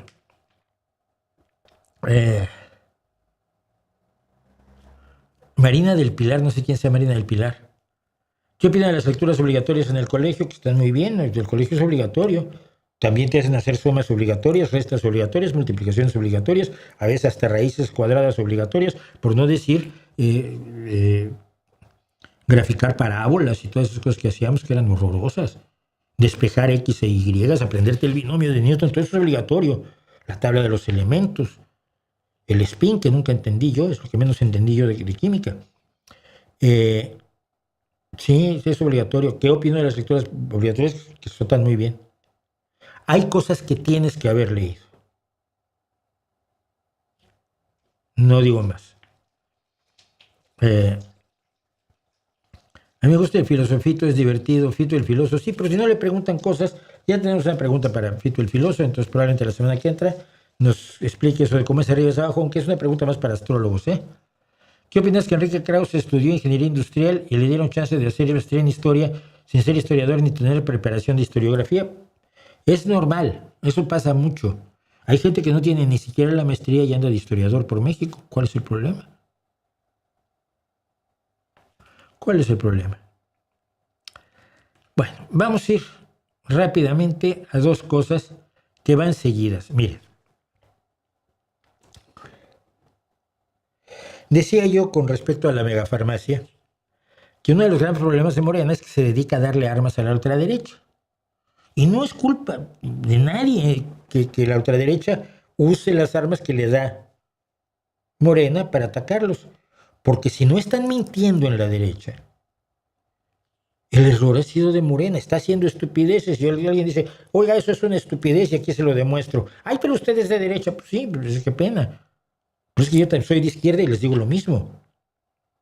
Porque lo importante es hacer bien las cosas, no que te crean, ay, todo lo llevan a la derecha, todos son conservadores. No, yo sí la maté, pero el que hayan dicho que la maté es porque son mis enemigos políticos. Ellos se hicieron mal por denunciarme, porque son de derecha. No, mira, el tema es que la mataste. Centrémonos. Este fue una de las cosas de mayor demagogia que yo he podido ver de Claudia Sheinbaum en los últimos tiempos. Y vamos a ver por qué. Se celebró el Día Nacional de los Pueblos Indígenas cuando a mí me parece tremendamente idiota, porque indígenas somos todos. Indígenas somos aquellos de donde nacimos, ¿no? ¿Tú de dónde eres indígena? Pues yo soy indígena de la Ciudad de México. No, pero tienes raíces indígenas. Bueno, sí. Los indígenas astures, de donde vino mi abuelo, de Asturias, y de los indígenas zapotecas, de donde vino mi abuela. Pero ¿cuáles son tus raíces indígenas? O sea, ¿qué quieren decir con indígena? ¿Y por qué se centran en ciertos indígenas y no en todos los indígenas? Los indígenas en los países nórdicos pues eran los vikingos, ¿no? Y los indígenas en Roma pues eran los romanos y en Grecia pues eran los griegos. No, ahí hay un toquecito racista, pero dejémoslo a un lado. Era el Día Nacional de los Pueblos Indígenas y salió con esto Claudia Sheinbaum. Hoy es el Día Internacional de los Pueblos Indígenas y también llamamos a la Jornada Nacional de Reforestación en todo el país. ¿Por qué no tiene nada que ver? Se sumaron todas y todos los gobernadores, la jefe de gobierno. Estamos reforestando igual los sembradores de vida del programa Sembrando Vida. Y aquí se llama el Paso de Cortés, porque Hernán Cortés, imagínense, después de la masacre de Cholula, en donde mataron así realmente, acabaron con niñas, niños, mujeres, hombres, Sí, son las en masacres. su ambición por apoderarse del territorio de lo que después se llamó la Nueva España. Pasó por aquí, en medio del Ista y del Popo. Y entonces hoy, Día Internacional de los Pueblos Indígenas, además de decretar la Jornada Nacional de Reforestación, porque los pueblos indígenas siempre han cuidado su territorio, propusimos nombrarlo Paso de los Pueblos Indígenas, porque no tenemos por qué nombrarlo por el conquistador. Paso de Cortés, no. No, Paso de los indígenas, ahora. Paso de los indígenas. Sí, mire, por ejemplo, yo estoy seguro que los mexicas pasaban por allí para hacerle la guerra a otros pueblos, a los que sojuzgaron, sometieron, masacraron, se llevaron a muchos para hacer sacrificios humanos, y eso no cuenta. Mira, la exaltación de lo indígena a lo tonto le da armas a despojos como Zunzunegui. Pues Zunzunegui te va a decir, los indígenas eran tan salvajes como los españoles. Sí, demostrable históricamente. Bueno, pero los españoles eran más buenas personas. No. O sea, le dan las armas para que luego suelten sus barbaridades, como las que vamos a oír ahora de Zunzunegui, que anda también de dictador, de tiranófilo. Bueno. Se llama Paso de Cortés porque así le pusieron, no tenía nombre, así le pusieron los españoles cuando cruzaron de la vertiente de Veracruz hacia el altiplano. El Paso de Cortés efectivamente es el collado, por así decirlo, entre el Popocatépetl y el Iztaccíhuatl. No el Ista, que también ahí, si va usted a hablar de pueblos indígenas, haga usted el favor de no decir el Popo y el Ista, sino el Popocatépetl y el Iztaccíhuatl. Bueno, se le puso Paso de Cortés. No me gusta porque menciona a Hernán Cortés. Pues sí, pues que mire, no pues nos gusta poco lo que hizo Hernán Cortés, ciertamente, y hay muchísimo que criticarle, cosa que yo ya he hecho aquí poniendo verde a Zunzunegui, que casi lo pone como el Nelson Mandela de Extremadura, no me jodas. Pero es parte de la historia de México, ¿sí? Tan parte de la historia de México como los 12 emperadores aztecas que encabezaron el imperio que aplastó, masacró, exaccionó, robó y le hizo la vida imposible a todos los pueblos que estaban a su alrededor en lo que viene siendo Mesoamérica, excepción hecha de los tlaxcaltecas, por cierto, que nunca estuvieron, no fueron sojuzgados. También es una tristeza, sí, qué mal que había sacrificios humanos, bueno, no está bien. Ese eran los tiempos. Pero conquistaron a otros indígenas, pues sí, está muy mal eso. Pero los que nos vinieron a conquistar son peores. No, hombre, así se hacían las cosas y están mal los dos. Yo hacía simplemente una reflexión. En México tenemos los estados de Nuevo León, Baja California, Aguascalientes, Durango, San Luis Potosí, Puebla, las ciudades de Puebla, León, Guadalajara, Monterrey, las calles de Isabel la Católica, de Alfonso XIII, una colonia, la colonia Alfonso XIII, Carlos III Y por supuesto la Alameda Central, que bien se podría haber llamado, no sé, más en, ¿cómo se dice Alameda? ¿Cómo se dice Álamo en náhuatl? Se dice Acuahuitl, es la Acuahuitlaca. Porque mira, Nuevo León es el nuevo estado de León, es la nueva provincia de León. León es una provincia de la zona precisamente al sur de Asturias, está la provincia de León, actualmente parte de la comunidad de Castilla y León. Baja California, esto es más bonito todavía. Baja California se llama así por una novela de caballerías española que se llama Las Sergas de Esplandián, publicada en 1510 por García Rodríguez de Montalvo, donde se describía una isla mítica llamada California, que estaba llena de oro, estaba habitada por mujeres amazonas y estaba gobernada por la reina Calafia. Le llamamos California, muy mal, las Sergas de Esplandián, no. Aguascalientes, podría llamarle Aguascalientes en algún idioma indígena. Durango es una localidad aquí del País Vasco. San Luis Potosí, tienes a San Luis, que lo trajeron de Europa, porque Cristo no se apareció por México, no le dio tiempo. Y Potosí, que significa un lugar donde hay abundancia de plata. Ya. Ciudades, Puebla. Puebla es cualquier poblado. Y hay muchos poblados que se llaman pueblas en España. Aquí en Asturias se llaman polas. Pola de Siero, Pola de Elena. Son pueblas. Esa era Puebla de Los Ángeles. León, pues no es el Nuevo León, sino es el otro León, que también su nombre viene de esta provincia española. Guadalajara es un municipio de Madrid. Y Monterrey, pues es un monte rey. ¿Por qué rey? Porque no monte Tlatoani. Mira, todo esto es tan enormemente ridículo. Es toda una reinvención del pasado para eludir las responsabilidades políticas, sociales y morales del presente, que yo no entiendo, de veras no entiendo cómo la gente se puede dejar llevar por estas tonterías de Claudia Sheinbaum y de Andrés Manuel López Obrador. No se exalta a los indígenas diciéndoles que son muy bonitos y muy inteligentes y que su medicina es mejor que la que se practica en Rochester y que todo lo que tienen es mejor que todo lo que hay en todo el resto del mundo, porque como en México no hay dos. No. Se honra a los indígenas ayudándolos a salir de la pobreza en la que están de tiempos de los mexicas hasta hoy.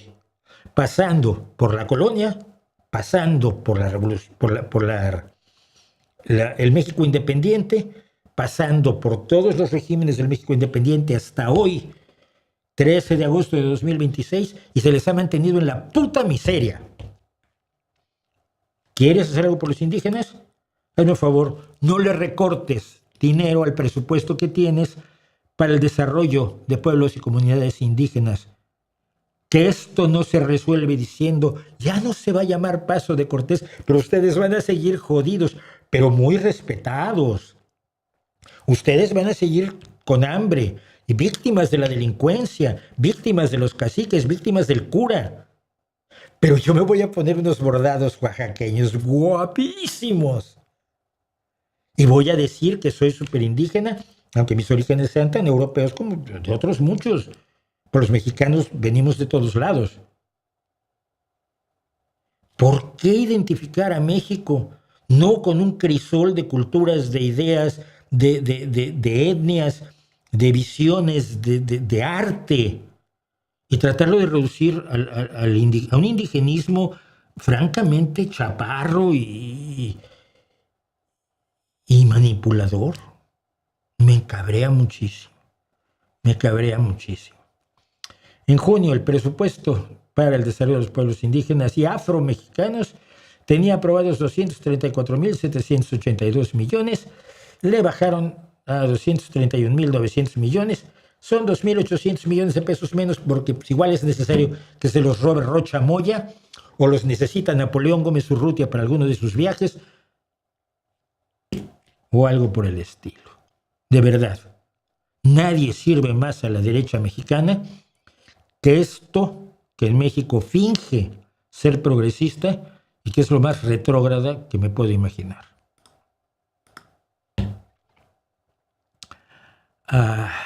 ¿Qué más me dice? La gobernadora de Baja California, una ratota a la que le revocaron la visa por nexos con el cártel. Bueno, la mitad de los morenistas tienen nexos con el cártel. Ajá. ¿Qué piensas que los libros de lógica en México siempre han sido escritos por filósofos? Me parece muy mal, porque deberían ser escritos por matemáticos. Los máximos avances de la lógica los han hecho los matemáticos. El hecho de que Aristóteles desarrollara parte de la lógica formal no significa que la lógica sea parte de la filosofía. Yo conozco ingenieros que juegan al fútbol, pero te puedo garantizar que el fútbol no es parte de la ingeniería y la ingeniería no es parte del fútbol. Pero, bueno, lo que pasa es que lógica se daba junto con matemáticas en las iglesias, en las universidades religiosas, eran parte del trivium y el quadrivium, y entonces pues los filósofos se la apropian. ¿Por qué? ¿Por qué no? En Facebook me han aparecido de la nada muchos posteos de grupos antisemitas tildando a todos los judíos de genocidas, y ya marcharon 2 veces porque supuestamente se quieren llevar el agua de Chihuahua. Llevar el agua de Chihuahua, sí, en cubetas. En Chihuahua nació la única organización racista clara del México. Fue en Chihuahua, creo, sí. La Liga Antijudía y Antichina de los años 20 del siglo pasado. De hecho, hay una historia. ¿Tú sabes por qué hay tantos gente de origen chino en Chiapas? Bueno, porque el gobierno los movió. Los chinos que habían sido llevados a Estados Unidos como mano de obra para construir el ferrocarril transcontinental. Pues cuando llegaron, construyeron el ferrocarril hasta San Francisco, y en San Francisco le dijeron muchas gracias. ¿Y ahora qué hacemos? ¿Cómo regresamos a China? No sé, asunto tuyo. Y los responsables de la construcción del tren, pues dijeron, mira, yo no sé. Entonces algunos se quedaron en San Francisco y fundaron el Chinatown de San Francisco, que hoy ya no es lo que era el Chinatown, que era un pueblo de chinos de fines del siglo XIX. Muchos de ellos pasaron a México, el gobierno, hasta donde tengo entendido, les dio la bienvenida y se asentaron en el norte de la República. Pero cuando apareció la Liga Antijudía y Antichina, hay que ser imbécil, pero bueno, se les dio la oportunidad de emigrar al sur, y muchos de ellos, a mí esto me lo contó chinos de Chiapas, de Tapachula concretamente, porque yo de pronto en Tapachula, cuando era muy jovencito, no había muchos restaurantes chinos en México, los del barrio chino, que es una calle en la Ciudad de México. Y yo tenía amigos chinos, pero no comía chino. Pero cuando ibas a Tapachula había 3 o 4 restaurantes chinos buenísimos. ¿Y esto por qué? Entonces preguntabas y ya te contaban cosas. Entonces, que ahora en Chihuahua estén otra vez en la Liga Antijudía, a ver si tienen la Antichina también. Pregunta para Fito.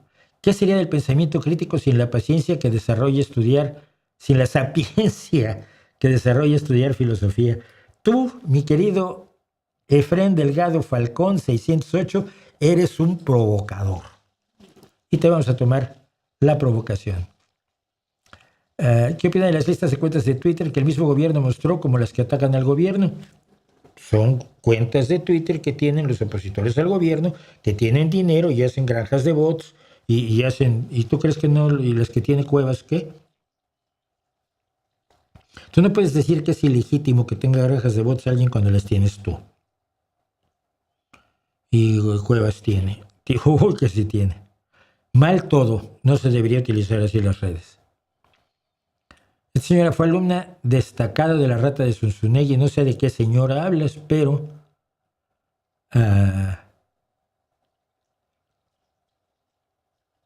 para el crucigrama de Sheinbaum, reconocida cultura mesoamericana, infame por haber desaparecido gracias a la deforestación de su entorno. No me acuerdo cuál. Pero fue una cultura indígena que se cargó su entorno de una manera brutal. Fue la de la isla de Pascua. La de la isla de Pascua es un buen ejemplo. Esa exaltación brutal de lo indígena es boba porque lo antiguo era ignorante, independientemente de la etnia del ignorante, era ignorante.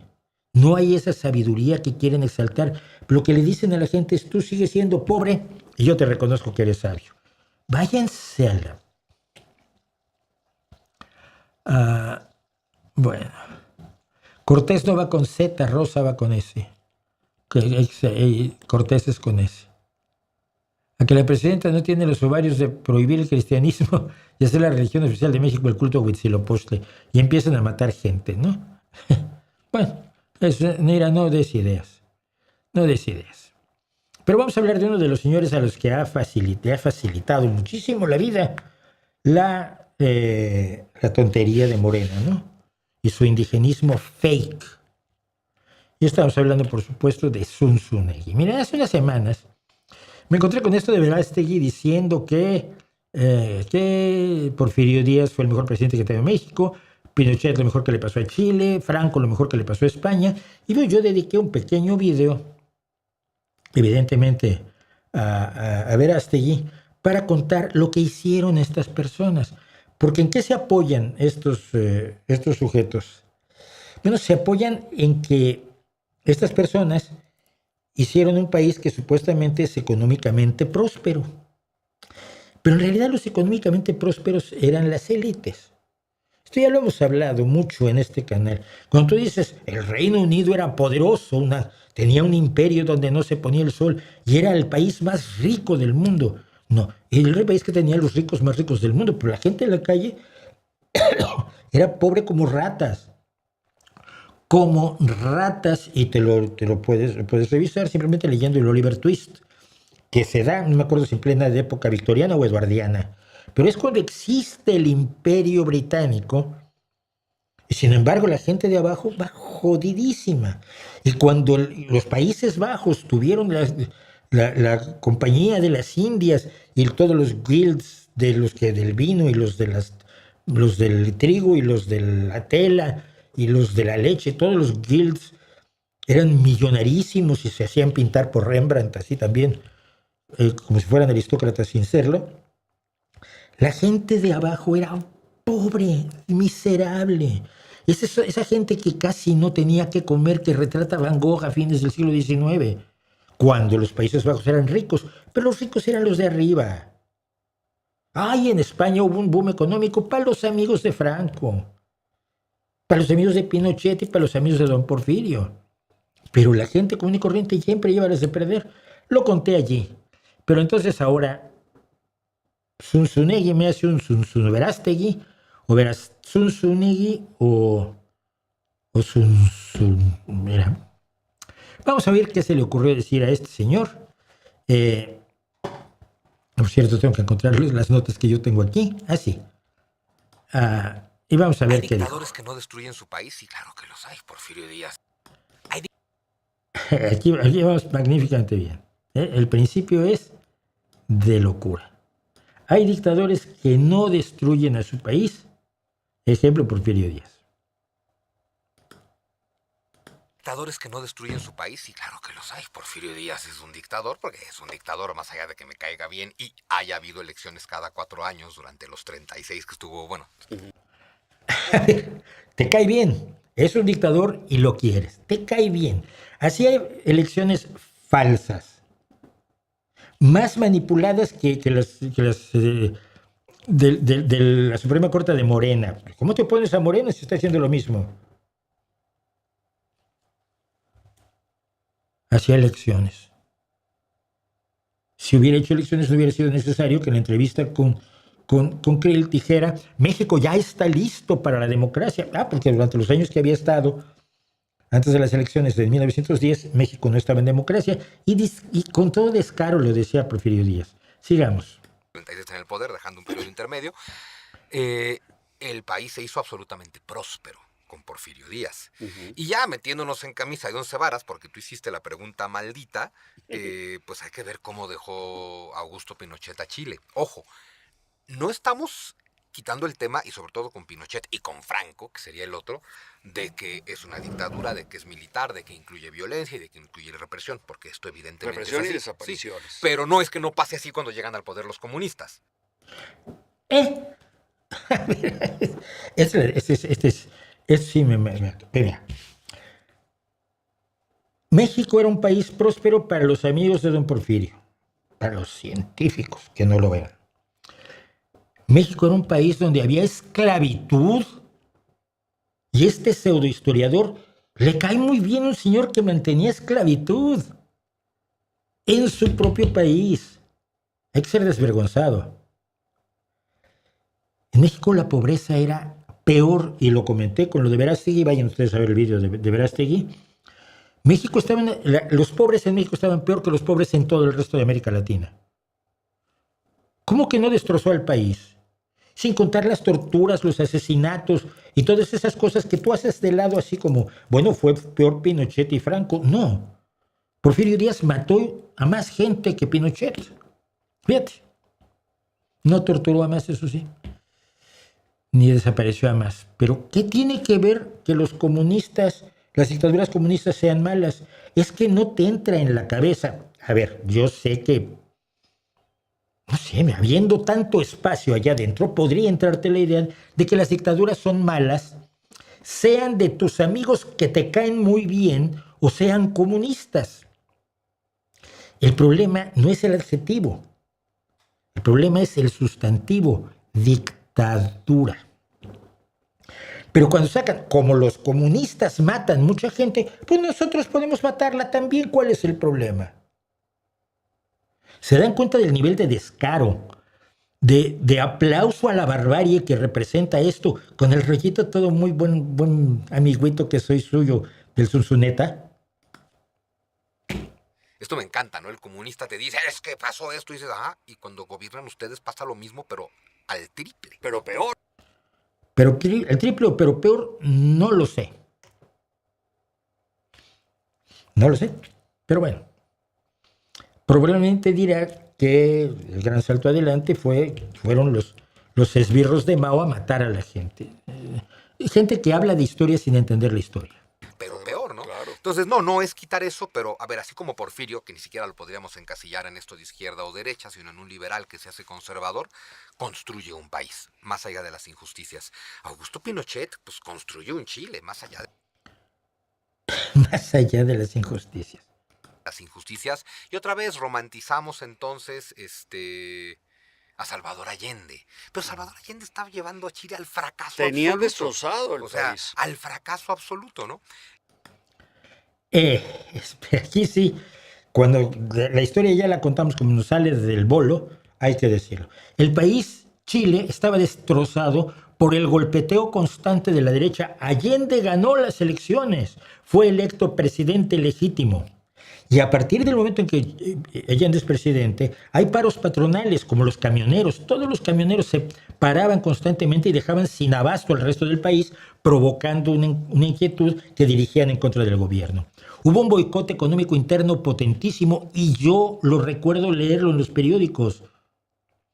Hubo una intervención de Estados Unidos a través de la CIA que financiaba a toda la oposición en Chile y a medios como El Mercurio. ¿Estás aplaudiendo eso? Obviamente, las tensiones en la gestión económica del gobierno de Salvador Allende fueron importantes en la creación del desastre. Pero no digas que Salvador Allende tenía destrozado al país cuando el destrozo lo estaban armando la derecha chilena y la CIA.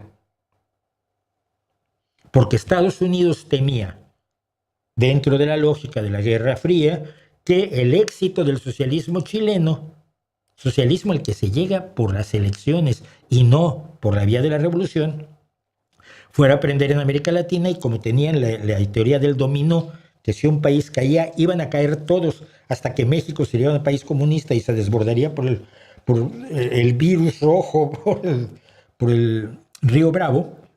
Y era la política la teoría del dominó, era fundamental en la construcción de la estrategia estadounidense durante la Guerra Fría, en América sobre todo.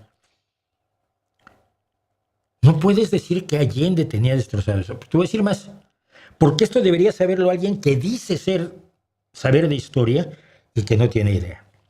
Allende había decidido convocar un referéndum el 11 de septiembre de 1973, fíjense en la fecha, para consultar a la ciudadanía sobre la continuidad de su mandato, y se temía que no iba a tener más del 45% de los votos, pero como demócrata estaba dispuesto a poner en la línea su mandato y, si los chilenos no lo querían, retirarse. El objetivo del presidente era buscar una salida institucional a la crisis del país y contemplaba incluso convocar a nuevas elecciones si los resultados no le eran favorables. Si la gente estaba en contra en el plebiscito, iba a convocar nuevas elecciones. Y ese 11 de septiembre iba a anunciar el plebiscito. Eso aceleró los planes de los mandos militares y de todos los sectores que conspiraban contra el gobierno y de la CIA, y adelantaron el golpe de Estado para impedir que el presidente Allende estableciera el plebiscito y consiguiera la resolución pacífica de la crisis.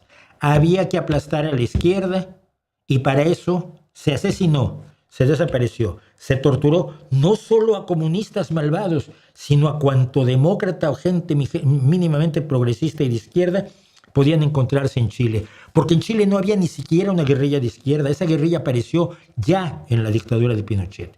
¿Eso no lo sabe este señor? Vaya desvergüenza. Y pasa con Franco, que, a ver, y con Franco además, que es de los que están más vivos, porque en España no lo dejan morir. ¿Quién no lo deja morir? Ah, tus amigos los fascistas, los espanazis, los que salen a la calle todavía con la bandera del franquismo, los que cantan el cara al sol, los que levantan la manita para saludar, los que tienen infiltrados en una gran cantidad de grupos nazis en España, donde tú no vives. Pero yo sí, y los conozco, fíjate. No lo dejan morir, lo dices como si fuera culpa de los socialistas. Pero España es la novena economía de Europa a la muerte de Franco. Perdón, del mundo. España es la novena economía del mundo a la muerte de Franco. Sí, ¿y eso en qué beneficiaba a los trabajadores, a los obreros, a los mineros? Tengo familia de mineros que hicieron las huelgas para tratar de salir de la situación mortal en la que los tenían. Los agricultores, los empleados, ¿eran ricos, eran prósperos? No lo eran. Y que todos tengan casa, o sea, que todos tengan vivienda. De veras, este señor cree que en España, en 1975, en el momento en que muere Franco, todo el mundo tenía casa. Todos tuvieran trabajo, que hubiera seguro. ¿Todos tuvieran trabajo? Tú no conocías la ley de vagos, ¿verdad? De desempleo, que hubiera paga de Navidad, pues. ¿Con salarios minúsculos? Inventó Franco. Y que tuviera además una segunda casa a la cual podrían ir a veranear. Eddie, yo creo que te conozco, creo que alguna vez cruzamos caminos. ¿De veras crees que en 1975 gente como mi suegro, que es minero, tenían una casa y casa de veraneo, una dacha en el Mar Negro? Mucha manga para sacarte tanto de allí. Sí está, exacto. Pero el trabajador de la tienda, pero el trabajador de la fábrica y el empresario. No era el paraíso. Qué fácil es contar que era el paraíso cuando tú sabes que no lo era. Cuando tú sabes que persiguió a toda la gente progresista y democrática de 1939 a 1975 y fusiló y ejecutó con garrote vil y tuvo campos de concentración. El otro día estuve en un campo de concentración aquí, por cierto. Bueno, ahora es una zona recreativa donde la gente vaya, hace su parrillada y se sienta a leer y a tomar el sol. Y fue un campo de concentración, de los docenas y docenas de campos de concentración con los que llenó España Francisco Franco. Esa era su casa, Eddie Warman, su casa de veraneo, la persecución. Cuando tú eras pariente de alguien que había sido de izquierda, te podían perseguir hasta 1970. ¿De qué carajo están hablando?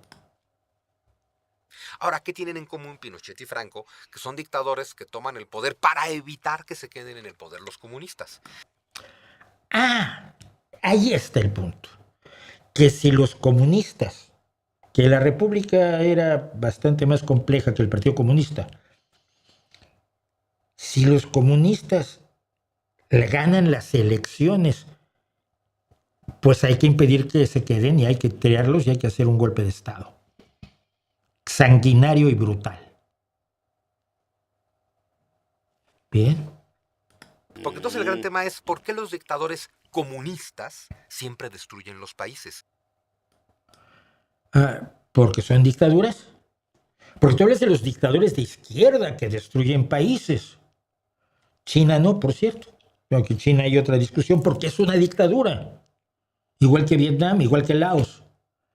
Pero no mencionamos a Mussolini, Hitler, de Oliveira, Salazar, Ioannis Metaxas, Videla, Batista, Stroessner, Vargas, Trujillo, Duvalier, Idi Amin, Seco, Gaddafi, Hussein, El Assad, los Somoza y un largo etcétera de tus amigos de derecha que también destrozaron sus países, aparte de matar y torturar a un montón de gente y arrancarle el futuro y la esperanza a casi toda la población.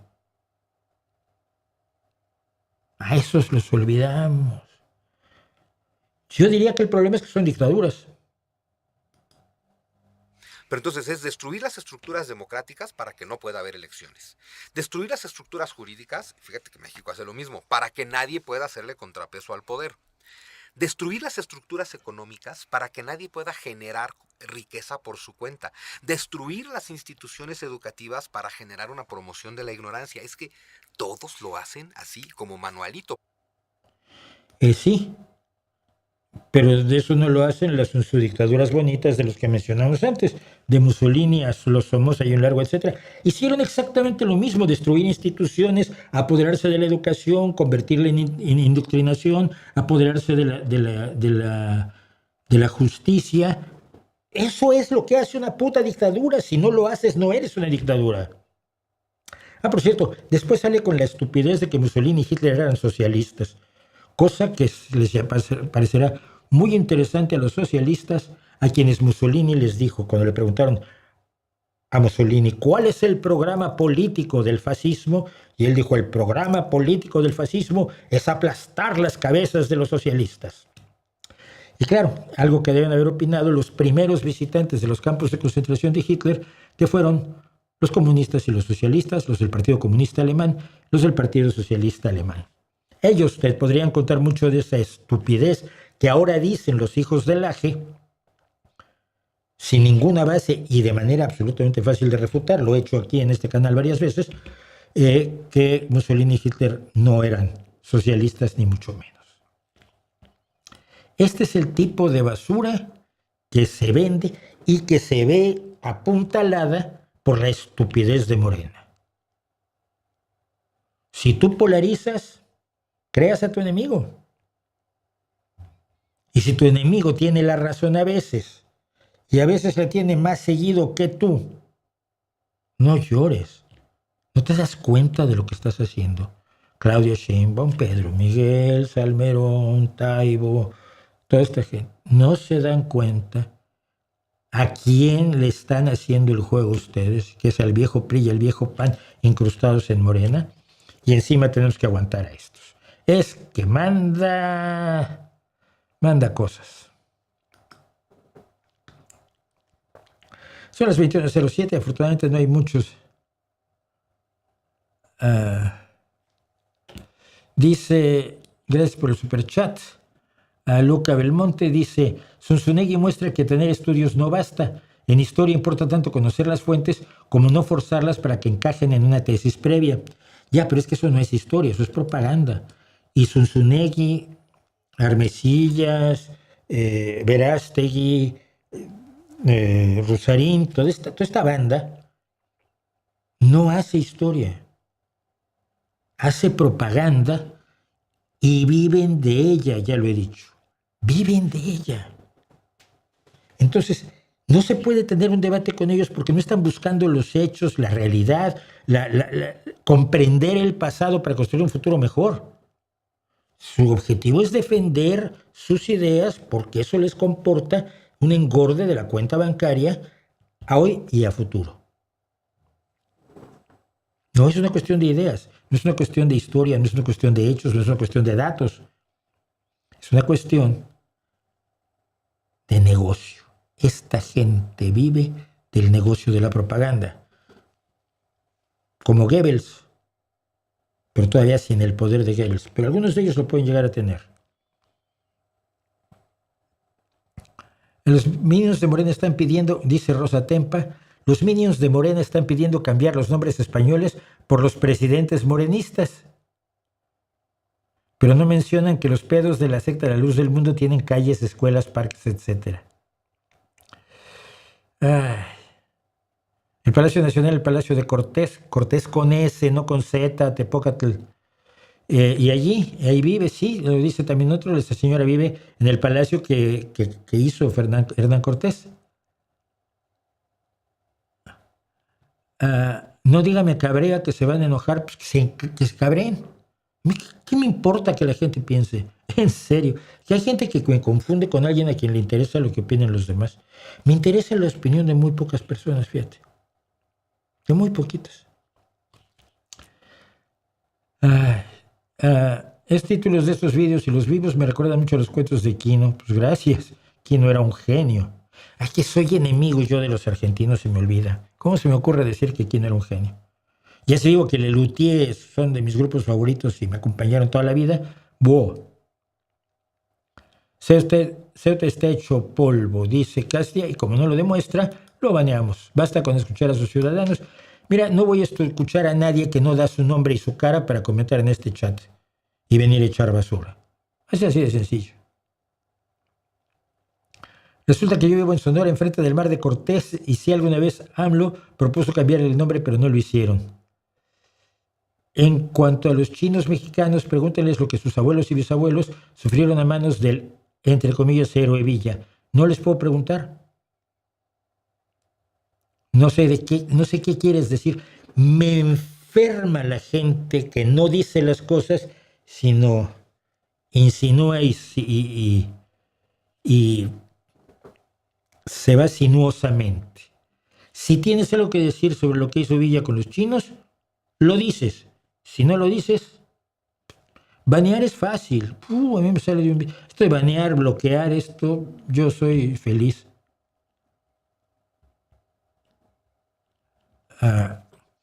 Por eso no es que los españoles no nos deben nada, pues la gente de la calle no recibió nada de las riquezas del Nuevo Mundo. Nuevamente, las riquezas del Nuevo Mundo fueron para los ricos españoles y para los españoles que fueron a la Nueva España se enriquecieron, muchos de los cuales volvieron con su dinero y con su oro. Y muchos de los cuales explotaron la tierra, explotaron a la gente y explotaron a los esclavos para enriquecerse en lo que pensaban que iban a ser su país para toda la vida. Si pusieron iglesias, si pusieron conventos, ¿por qué pensaban quedarse para ahí para siempre? Lo que nunca esperaron fue que tendrían que irse.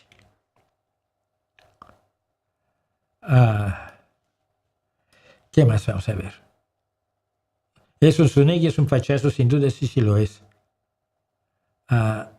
Dice Antonio Grael, nací en el 62 y lo que yo recuerdo de mi infancia y en familia nunca se sufrió la dictadura de Franco, pero tengo muy claro que aborrezco todo lo que sucedió. A ver, hubo gente a la que no le fue mal, pero los que tenían alguna relación con la República, con una República que ganó las elecciones,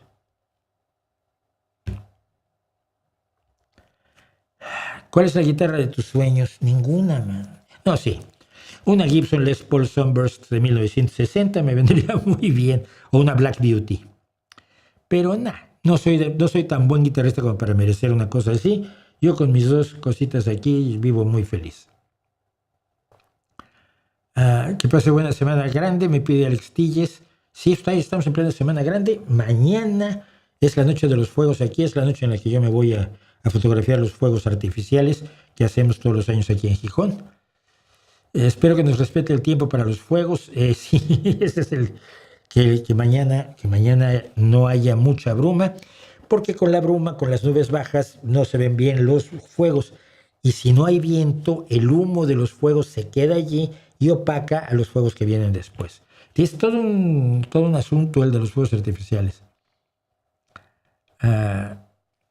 Bueno, quiero contar esto porque si no se me va a volver a ir. Y es una de las curiosas y siempre bienvenidas y durante mucho tiempo olvidadas historias de horror del libre mercado. Y en esta ocasión tienen que ver con ¿a ti en qué te afecta la guerra de Irán? Mucho.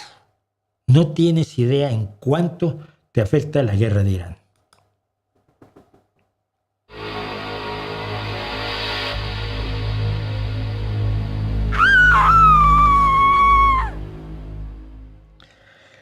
Pues sí, la pregunta es, ¿qué me importa la guerra de Irán? Pues está pasando hasta allá, al otro lado del mundo. Yo soy español, soy mexicano, soy argentino, soy colombiano. ¿A mí qué? No solo es la guerra enloquecida de Trump, que no estoy defendiendo yo el régimen de los ayatolas, ¿eh?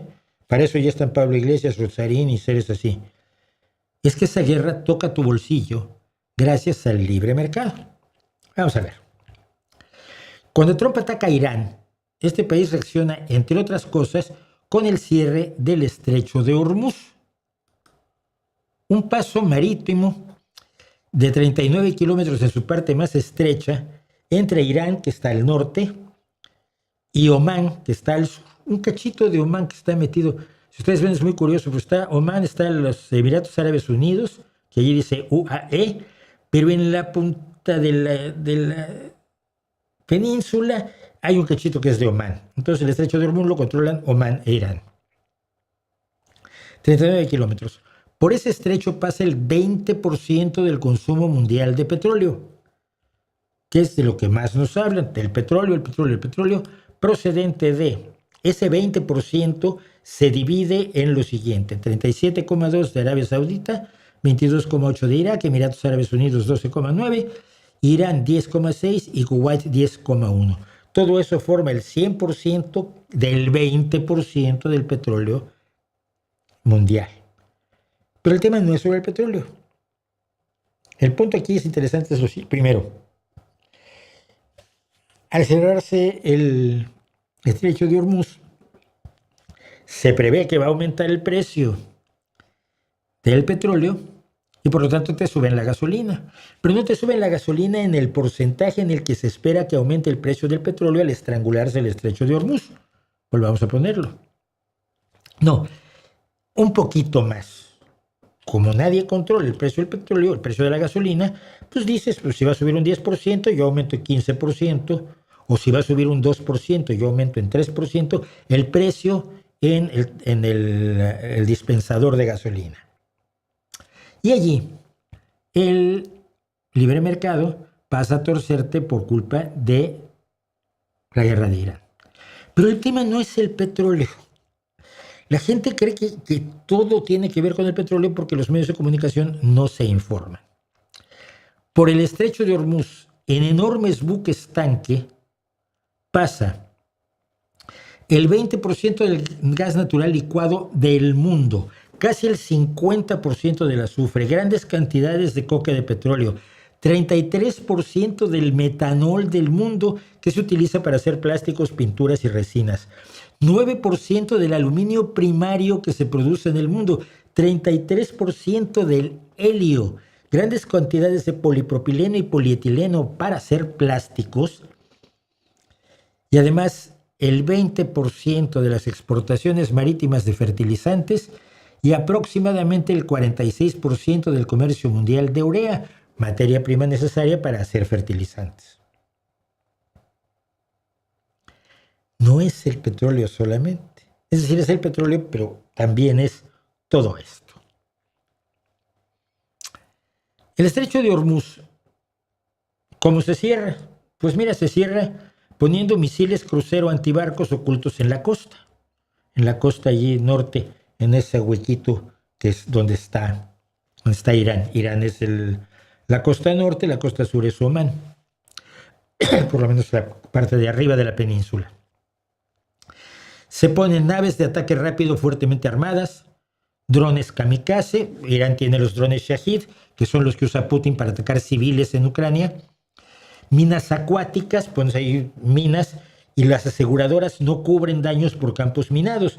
Entonces, si tú le dices a tu buquetanque, es que yo quiero que crucen de todos modos, igual el capitán es medio suicida. Yo conozco capitanes de quimiqueros, están re locos.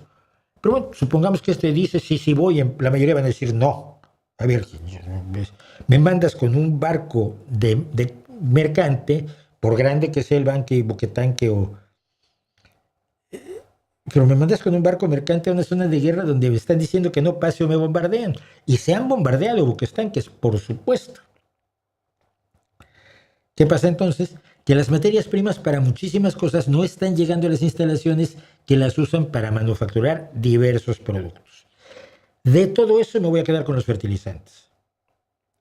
La falta de urea, que se produce con gas natural y amoníaco, y de fosfatos, que se producen con azufre, que como decíamos, el 50% del azufre pasa por el estrecho de Hormuz y el 46% del comercio mundial de urea, provocó que en cuestión de días desde el inicio de la guerra enloquecida de Trump, a la que siguió de inmediato el cierre de Hormuz el 28 de febrero, el precio de la urea saltó de $415 por tonelada métrica en enero a $856 en abril, en el caso extremo. En otros casos no llegó hasta ahí y en otros días no llegó a ese precio. Pero ese es el precio. Adicionalmente, las plantas productoras en Bahrein, Irán y Qatar, que están a la izquierda del estrecho de Hormuz, fueron objetivos militares en la guerra y por lo tanto su producción se redujo o directamente se paró y están reconstruyendo las fábricas. Ahora, aquí los agricultores de todo el mundo, tienen dos opciones: comprar fertilizante caro y vender sus productos más caros, o comprar menos fertilizantes, porque no les alcanza, no tienen la inversión prevista este año, y producir menos alimentos, lo cual también redunda en el aumento del precio de los productos agrícolas en la tienda, en el supermercado, en el estante. Ahora, en Europa, Estados Unidos y otros países opulentos, países donde hay dinero, hay ayudas gubernamentales a la agricultura para paliar el problema. Oye, pues es que subieron al doble el fertilizante y entonces, el gobierno te da ayudas para que pagues el fertilizante que necesitas para producir la comida que se necesita para alimentar al país. Pero en África, América Latina y Asia no hay esas ayudas gubernamentales para el fertilizante. Otra cosa, en los países ricos, el fertilizante no es una parte importante o no es una parte demasiado grande del precio de los alimentos. En los países pobres, sin embargo, es una parte mucho mayor del precio de los alimentos, sobre todo cuando no tienes tractores, cosechadoras, silos climatizados, etc. Así que en los países pobres el precio aumenta de dos formas: por la escasez y también por la solidez del dólar, que hace que las importaciones sean más caras en la moneda local. Si el dólar se vuelve más fuerte junto a tu moneda, que es el dinar de Furtipunzi, no solo te aumentaron el precio de los fertilizantes en un 20%, sino que te lo aumentaron en la diferencia que hay entre lo que costaba antes $1 en tu moneda y lo que cuesta hoy. Y este problema aumenta porque los fertilizantes, además, viva el libre mercado, son oligopolio de unas pocas empresas en unos pocos países. Así que esas empresas, cuando aumentan el precio de los fertilizantes, no lo hacen proporcionalmente al aumento del costo de producción. Por ejemplo, el aumento del costo de producción es, vas a otros mercados, pero como están escaseando los productos, el precio va a ser más alto. Es decir, que ante la guerra idiota de Donald Trump, que ya va para 7 meses, las empresas han aumentado sus precios más de lo indispensable para obtener mayores ganancias. No es que me subió el precio de los insumos para el fertilizante, pues aumento el fertilizante en esa proporción. No, aumento más. Esto es válido también para los productores de fertilizantes que no dependen de insumos que pasan por el estrecho de Hormuz, que no se verían afectados porque sus materias primas siguen costando lo mismo, pero que aprovechan el viaje, aumentan el precio de los fertilizantes, y ese aumento del precio de los fertilizantes está en tu tomate, en tu lechuga, en tu pepino, en tu brócoli, en todo eso que te comes y, por supuesto, en la alimentación del ganado. ¿Ok?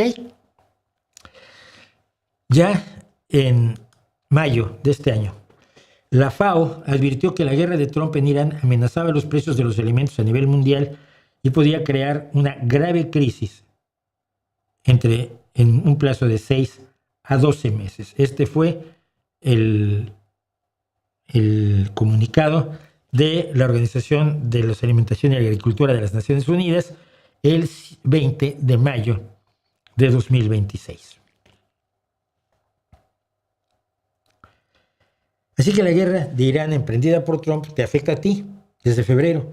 Cada vez que vas a una tienda o al supermercado a adquirir alimentos, quizás tú, ya veo que tienes móvil y tienes ordenador, computador, tienes celular, tienes un iPad, puedes absorber un aumento del 8% en el precio de los alimentos. Pero para muchas personas en las zonas más pobres, ese aumento implica directamente comer menos y comer peor.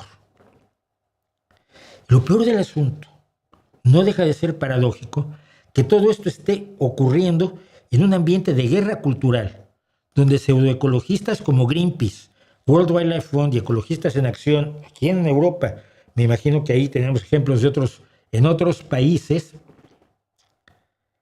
se dedican a combatir el uso de fertilizantes, promoviendo una fantasiosa agroecología que no es capaz de alimentar al mundo. Si vas a ver los hechos, los datos, los números con los expertos de verdad, no con los militantes o militontos, la agroecología no puede alimentar al mundo. Los frutos de la agroecología se vieron en Sri Lanka en 2021, cuando se prohibieron los fertilizantes y pesticidas y la producción agrícola cayó entre 30 y 60%.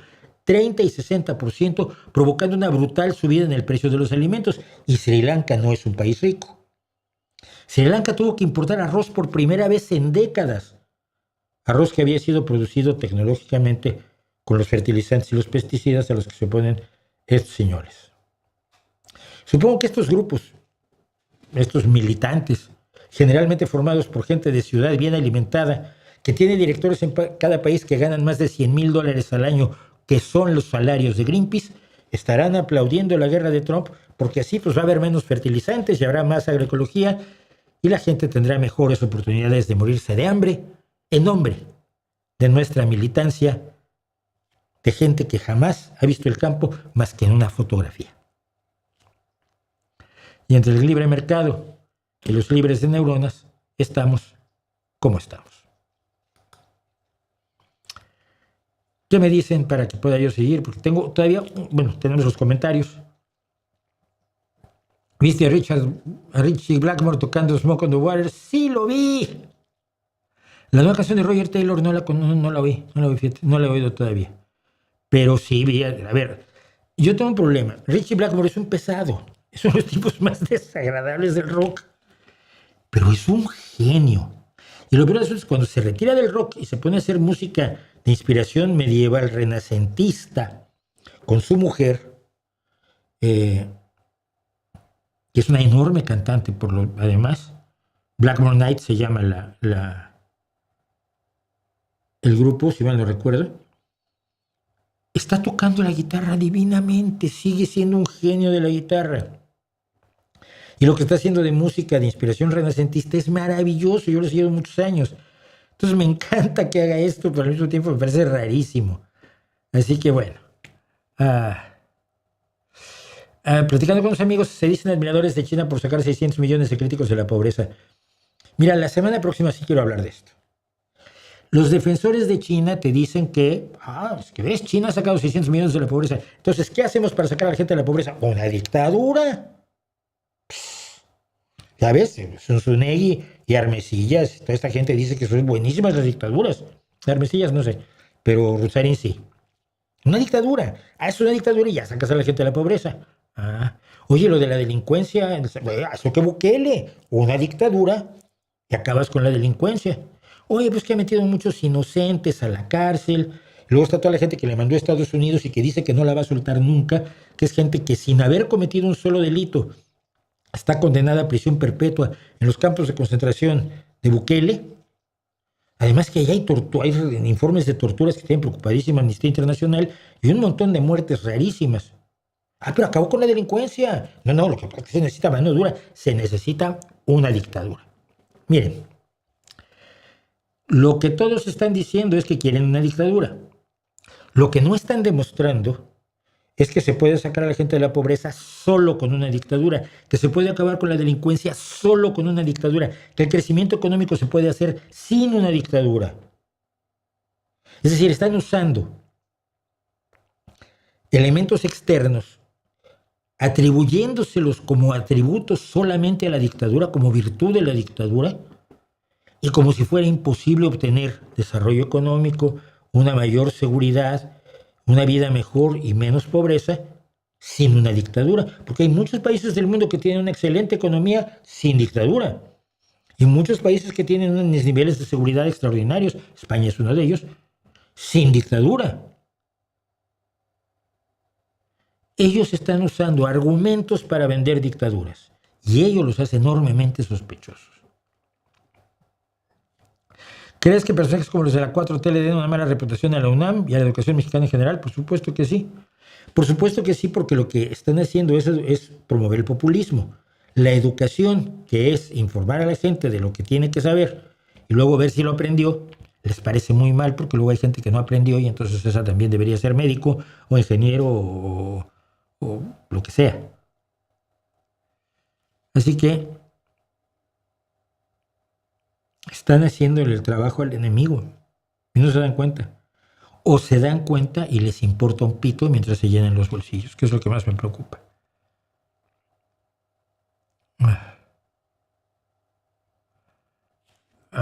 Bueno, me recomiendan un podcast. ¿Quién tiene más mérito? ¿Alguien que estudió 4 semestres de 3 carreras diferentes o un licenciado de una carrera? No creo que tenga nada que ver, que el mérito no tiene nada que ver con eso. El mérito tiene que ver con el aprovechamiento que haces de lo que estudiaste y la forma en que lo aplicas con rigurosidad, con conocimiento de causa y con honestidad.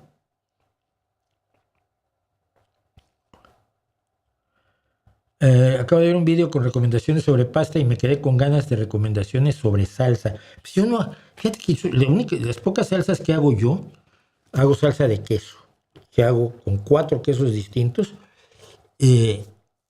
cuyo principal es el cheddar británico, que no tiene nada que ver con el cheddar. Los mexicanos, cuando les venden esa cosa anaranjada que dicen que es cheddar, no es cheddar. El queso cheddar británico es queso de verdad. Porque hago un rub con harina y toda la cosa para hacer la salsa, pero en general las salsas yo las compro hechas.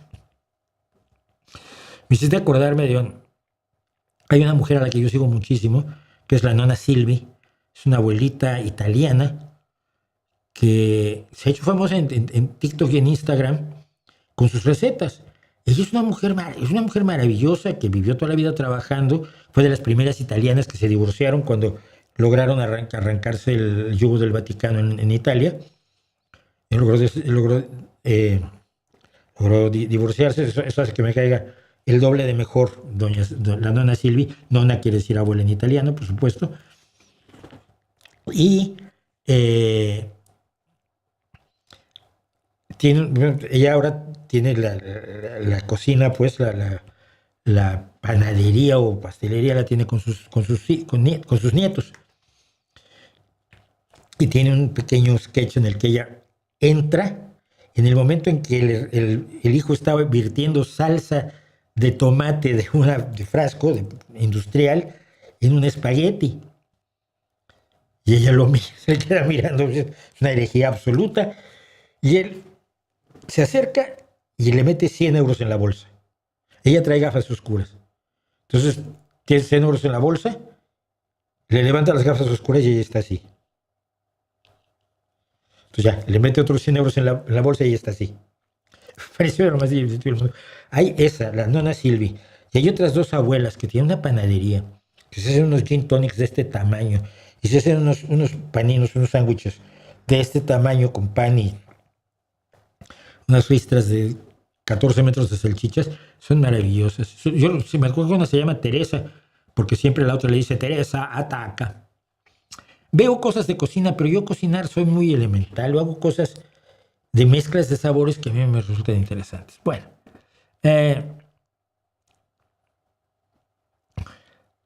Luca Belmonte me hizo superchat. Sí, lo dije. Ah, ah, porque hizo que la librería cambiara literalmente de libro según el visitante y no solo que cada lector interpretara el mismo libro de forma distinta.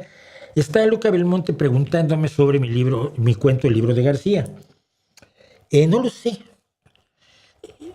No, sí lo sé. Porque en un momento de García le dice a Everardo que ese es el libro ideal para él. Es decir, que cada persona tiene un libro. Y si eso le dice a Everardo respecto de Alicia en el País de las Maravillas, teníamos que cambiar. El origen es simplemente llevarle la contraria a Borges. Como digo, Borges me parece la más importante influencia de la literatura en español del siglo XX, porque odio a los argentinos, ¿sabes? Entonces,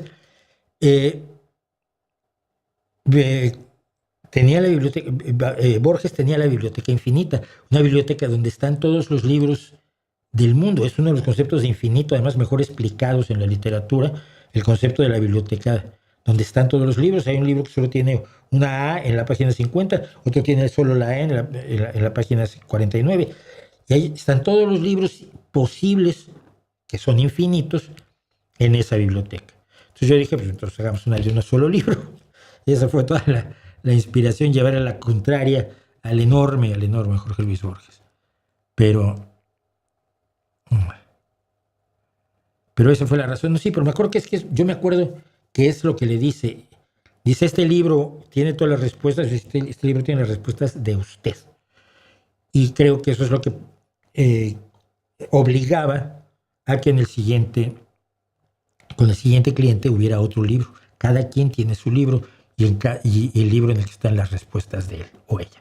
Bueno, hoy vamos a terminar casi a tiempo. Están silenciosos ustedes, eso está bien. ¿Crees que William Shakespeare y Cervantes se leyeran entre sí o que supieran de la existencia del otro? Difícilmente. Difícilmente. Además piensa que trabajaban en dos áreas totalmente distintas. Uno era novelista y un intento de poeta malísimo. La poesía de Cervantes es lamentable. Es una pena. Y el otro era dramaturgo y poeta. Entonces no creo que se hayan llegado a saber la existencia uno del otro o nada demasiado.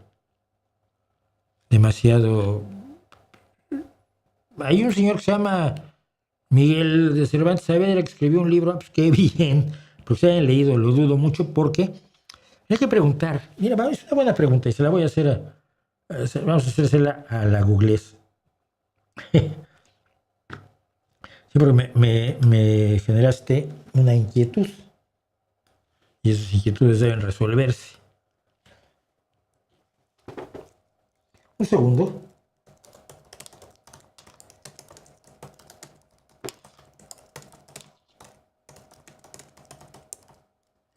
Pues esos datos ya los tenemos aquí en la mano. ¿Cuándo apareció la primera traducción del Quijote al inglés? La primera traducción del Quijote al inglés apareció en Londres en 1612, realizada por el traductor Thomas Shelton. Abarcó la primera parte de la novela. Y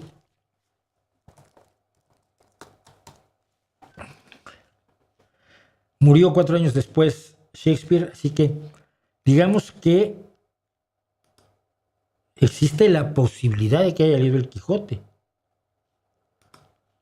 ¿Cuándo apareció la primera traducción de Shakespeare al español? Espera, esto se pone bueno.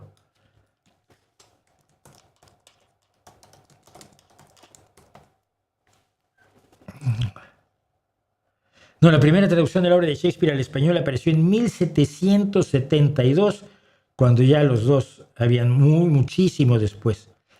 Pero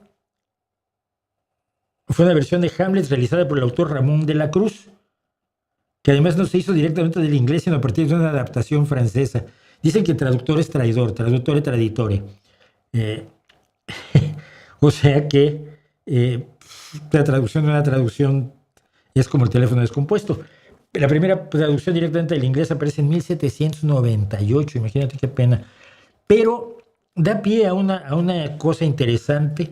Las reflexiones de Shakespeare que hubiera leído en los últimos 4 años de su vida, El Quijote traducido al inglés. Esa es una papanovela, ¿no? Me recuerda cuando le decía a mi amigo Gisbert Haefs, el gran novelista alemán, le decía, ¿por qué no te escribes la historia de que los cartagineses conquistan Roma? Aníbal entra a Roma y el mundo, en vez de ser romano, es cartaginés.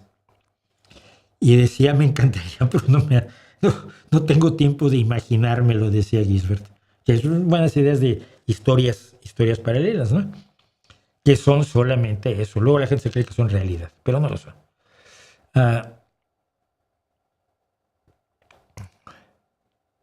¿Por qué a la gente le atrae tanto las conspiraciones más absurdas como la Tierra plana? Porque, entre otras cosas, porque sienten que son superiores a los que no tienen ese conocimiento, que ellos los ponen por encima. Sentirte el más importante siempre es guay, siempre es bonito. Yo siento que mucho es eso, ¿no? Ustedes no saben. Pero los iniciados sabemos. Con eso se venden conspiraciones y se venden religiones, ¿no? No sé quién es Yuriria Sierra. Yiriria Sierra. Será Yuriria, ¿no? Bueno, del escándalo de que Yiriria Sierra hizo un libro con IA en México, no tengo idea. ¿Qué necesidad humana vino a satisfacer el neopentecostalismo que otras instituciones no supieron satisfacer? No te puedo decir porque no sé qué es el neopentecostalismo. Casi me cuesta pronunciarlo y mira que soy bueno para los trabalenguas. ¿Quiénes consideras que han sido los mejores escritores que ha tenido México? Nos lo pones muy difícil en la novela. Yo, por ejemplo, tengo gustos muy raros, ¿no? Por ejemplo, de novelas, una de las que más me gusta de toda la historia es La vida inútil de Pito Pérez, por decir algo, que fue José Rubén Romero. Me gusta mucho la prosa de Espota, pero no me parece tan buen. No me parece buen narrador, pero no buen prosista. Buen prosista era Fuentes, ¿no? De poesía soy muy del siglo XIX. A mí dame a los poetas clásicos de México del siglo XIX. Voy a sacar una lista y te digo. Aunque de la actualidad, por ejemplo, soy muy de José Emilio Pacheco, que me parece uno de los grandes poetas mexicanos. Pero Ignacio Manuel Altamirano, por ejemplo, es alguien a quien siempre me gustó leer. ¿Quién más está? México es tierra de buenos poetas. Salvador Díaz Mirón, me gustaba leerlo. Gutiérrez Nájera. Creo que es de él. Fíjate, si me acuerdo, esto es absolutamente delirante.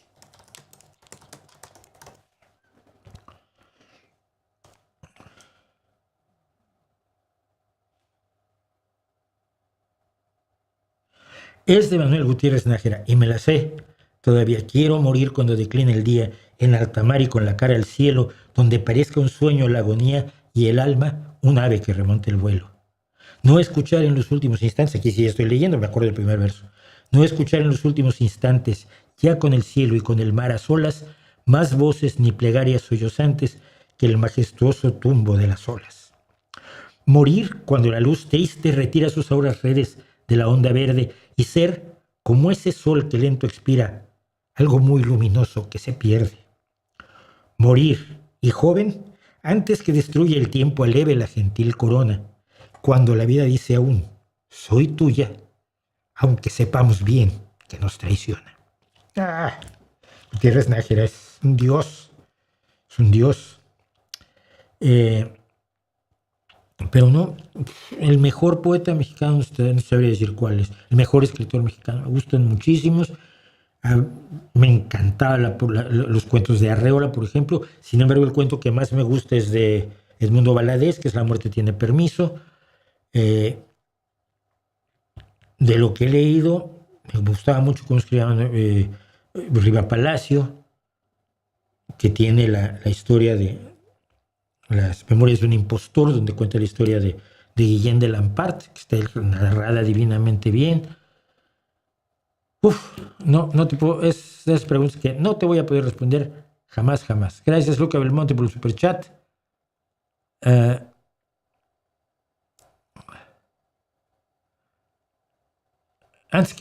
Ahora que mencionas libros, supe que una empresa en China está alimentando a una inteligencia artificial con miles de libros de una biblioteca. Después de escanear los libros, son destruidos y hay primeras ediciones únicas. Es absurdo totalmente. No sé qué empresa china sea, no sé si sea cierto. Deberías confirmarlo antes de contarlo, ¿eh? Es Yuriria, una conductora de noticias. ¿Por qué cada vez hay más evangélicos en toda Latinoamérica? Yo no sé si hay más evangélicos en toda Latinoamérica. Tienes que dar el dato para que podamos analizarlo, pero no preguntes de algo que ocurre sin primero demostrar que ocurre. Bueno, ¿cómo detectar cuando un escritor usa IA? Ya cualquiera es escritor. No, la que es escritora es la inteligencia artificial, que la característica que tiene es que no puede crear nada nuevo. No puede crear nada original. Dice Dragón, Dagoras, ya voy a los comentarios. Aquí, buenas noches aquí en México, Dagoras 2782. La verdad, usted me caía muy mal, qué bien. Pero después de escucharlo bien, ya lo sigo desde hace un buen rato. Saludos y qué bueno que dice las verdades de Morena. Siento. Yo, como decía aquella vieja canción de Pedro Infante, no soy monedita de oro para caerle bien a todos. Pero en realidad sé que soy una persona de carácter difícil, lo siento.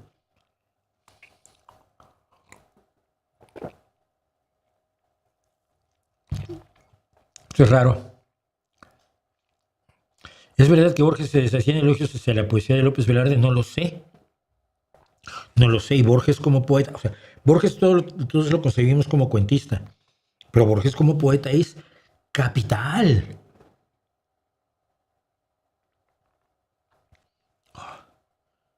Entonces, aquel ajedrez, Dios mueve al jugador y la pieza. ¿Qué Dios detrás de Dios? La trama empieza. ¡Wow! El Borges poeta es enorme. No sabía si le gustaba, lo voy a buscar, pues si le gustaba Ramón López Velarde, una razón más para que yo siga adorando a Borges, porque sabes, odio a los argentinos. Como vamos a verlo ahora.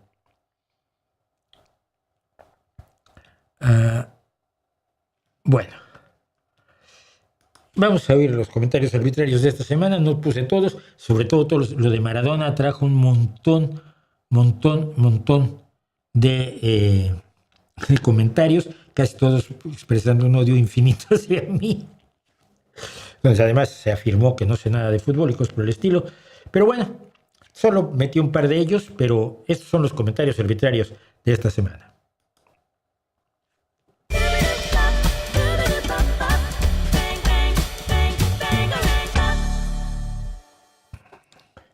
Y empezamos con Oscar Tena, que estaba muy preocupado porque creo que siente que tiene que ser amigo de Rusia y creo que hay que explicarle por qué no. Entonces preguntó, sin abrir interrogación, a ver si aprendemos a abrir interrogaciones. Mientras se abren en español, las abrimos. Rusia ha iniciado más guerras que Estados Unidos en el siglo XXI, y varias más. Chechenia, Georgia, Donbass, Siria y Ucrania, sin contar intervenciones en Kazajstán, Libia, República Centroafricana, Sudán y Mali. En el siglo XXI, Estados Unidos hizo la guerra de Irak y la guerra de Irán.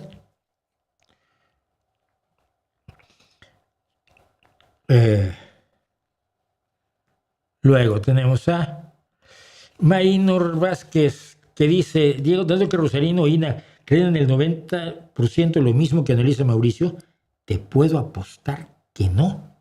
Pero te puedo apostar todo el dinero que tengas. A que si vemos porcentaje por porcentaje, si creemos lo mismo, vas a ver que creemos cosas muy distintas. Y ese 90% está muy bien de parte de los tres. Estoy convencido de que de estos dos, Mauricio lo que tiene es envidia. Puta. Porque deberían los tres analizar los múltiples temas en común que tienen juntos, pero Mauricio se empeña en creer que es diferente y no lo es tanto. Postdata, los sigo a los tres por muchísimos años. Y mira, mal me ha seguido, le contesto: si crees que el marxismo-leninismo, el putinismo imperialista genocida y la socialdemocracia son la misma cosa. Desde el momento en que yo no defiendo ninguna dictadura y cada uno de ellos defiende la suya, estamos tan lejos moralmente como no tienes una idea. Ahora, lo de la envidia es una pendejada de lo más común. En vez de entender por qué uno asume una posición determinada, por ejemplo, en favor de la atacada Ucrania ante dos hijos de Putin, salen con la bobada de: ¡ay, la envidia! ¿Envidia de qué? ¿De su inmoralidad? ¿De su defensa del asesinato y la tortura? ¿De su racismo? Te digo lo que siempre he dicho: no envidio la fortuna del ladrón, el orgasmo del violador, ni el poder del usurpador. Si tu nivel moral es tan bajo como para pensar que esas personas son envidiables, El problema lo tienes tú. Yo soy muy feliz siendo un hombre decente. Y pienso seguirlo siendo, pues ya a estas alturas. Fegonmar, 6807, ¿crees que el mundo sería mejor si todos fuéramos ateos? Y le contesté, pero puedo ampliar mi respuesta. Sin duda. No porque nos volveríamos mejores personas si fuéramos todos ateos, no lo creo. Los que son malvados con Dios y sin Dios, pero con Dios pueden serlo mucho peor. Es decir, si fuéramos todos ateos, nadie tendría el pretexto divino para dañar a otros. Es que Dios me dijo que te matara, es que los libros sagrados dicen que tú eres un hereje y por lo tanto, mira, tenemos aquí una hoguera para que pases calentito el invierno. Es decir, al no tener el pretexto de la divinidad, se vuelve mucho más difícil hacer una cantidad de cosas malignas que las religiones promueven, que las religiones fomentan. Le quita poder a personas que dicen que hablan en nombre de Dios. Y si no tienes gente que hable en nombre de Dios, la posibilidad de algunos daños dentro de una sociedad disminuye. No digo que sería un mundo perfecto, pero sin duda no veo otra forma de las cosas. El mundo sería mejor si no existieran las religiones, si no existiera la creencia en Dios. Y llegamos a Ariel 482. Tenés un sesgo por ser mexicano, no podés hablar objetivamente. Saludos. Vale. Sí, mira, los números de Maradona son los que son porque yo soy mexicano. Si yo fuera costarricense o de Burundi o cuando menos kazajo, seguro que Maradona habría metido 4,000 goles y habría ganado 600 títulos. Si no lo hizo es porque yo soy mexicano.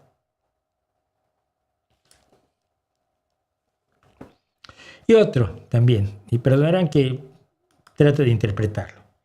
Che, cuando un país no produce futbolistas de élite como el tuyo, lo único que le queda son las plantillas estadísticas para reconocerlos. En los países que sí los producen, alcanza con verlos jugar. Por algo, quienes jugaron al máximo nivel en las grandes potencias del fútbol no necesitan planillas de Excel para poner a Maradona en el podio de la historia. Le digo, ¿cuál de mis países? ¿México o España? El primero no tiene tradición futbolística por culpa del negocio televisivo. Pero aún así ha producido futbolistas de élite, no sé, como Hugo Sánchez, Rafa Márquez, Jorge Campos, Cuauhtémoc Blanco, Javier el Chicharito Hernández o Andrés Guardado. ¿O te refieres a mi otro país, al que le ganó a Argentina en la final del Mundial de 2026, humillando a una selección que no tiró a puerta ni una sola vez, que fue anulada durante 120 minutos y acabó mostrando la clase de delincuentes que son algunos de sus miembros y cuerpo directivo? Explícame, che. Es el problema de escupir para arriba por mera pasión y ganas de sentirse alguien. Lucía Blanco, ZH6FJ, dice... difiero, México tiene el gobierno que merece.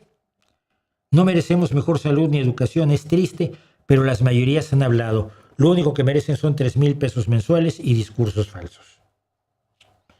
Y le digo, no.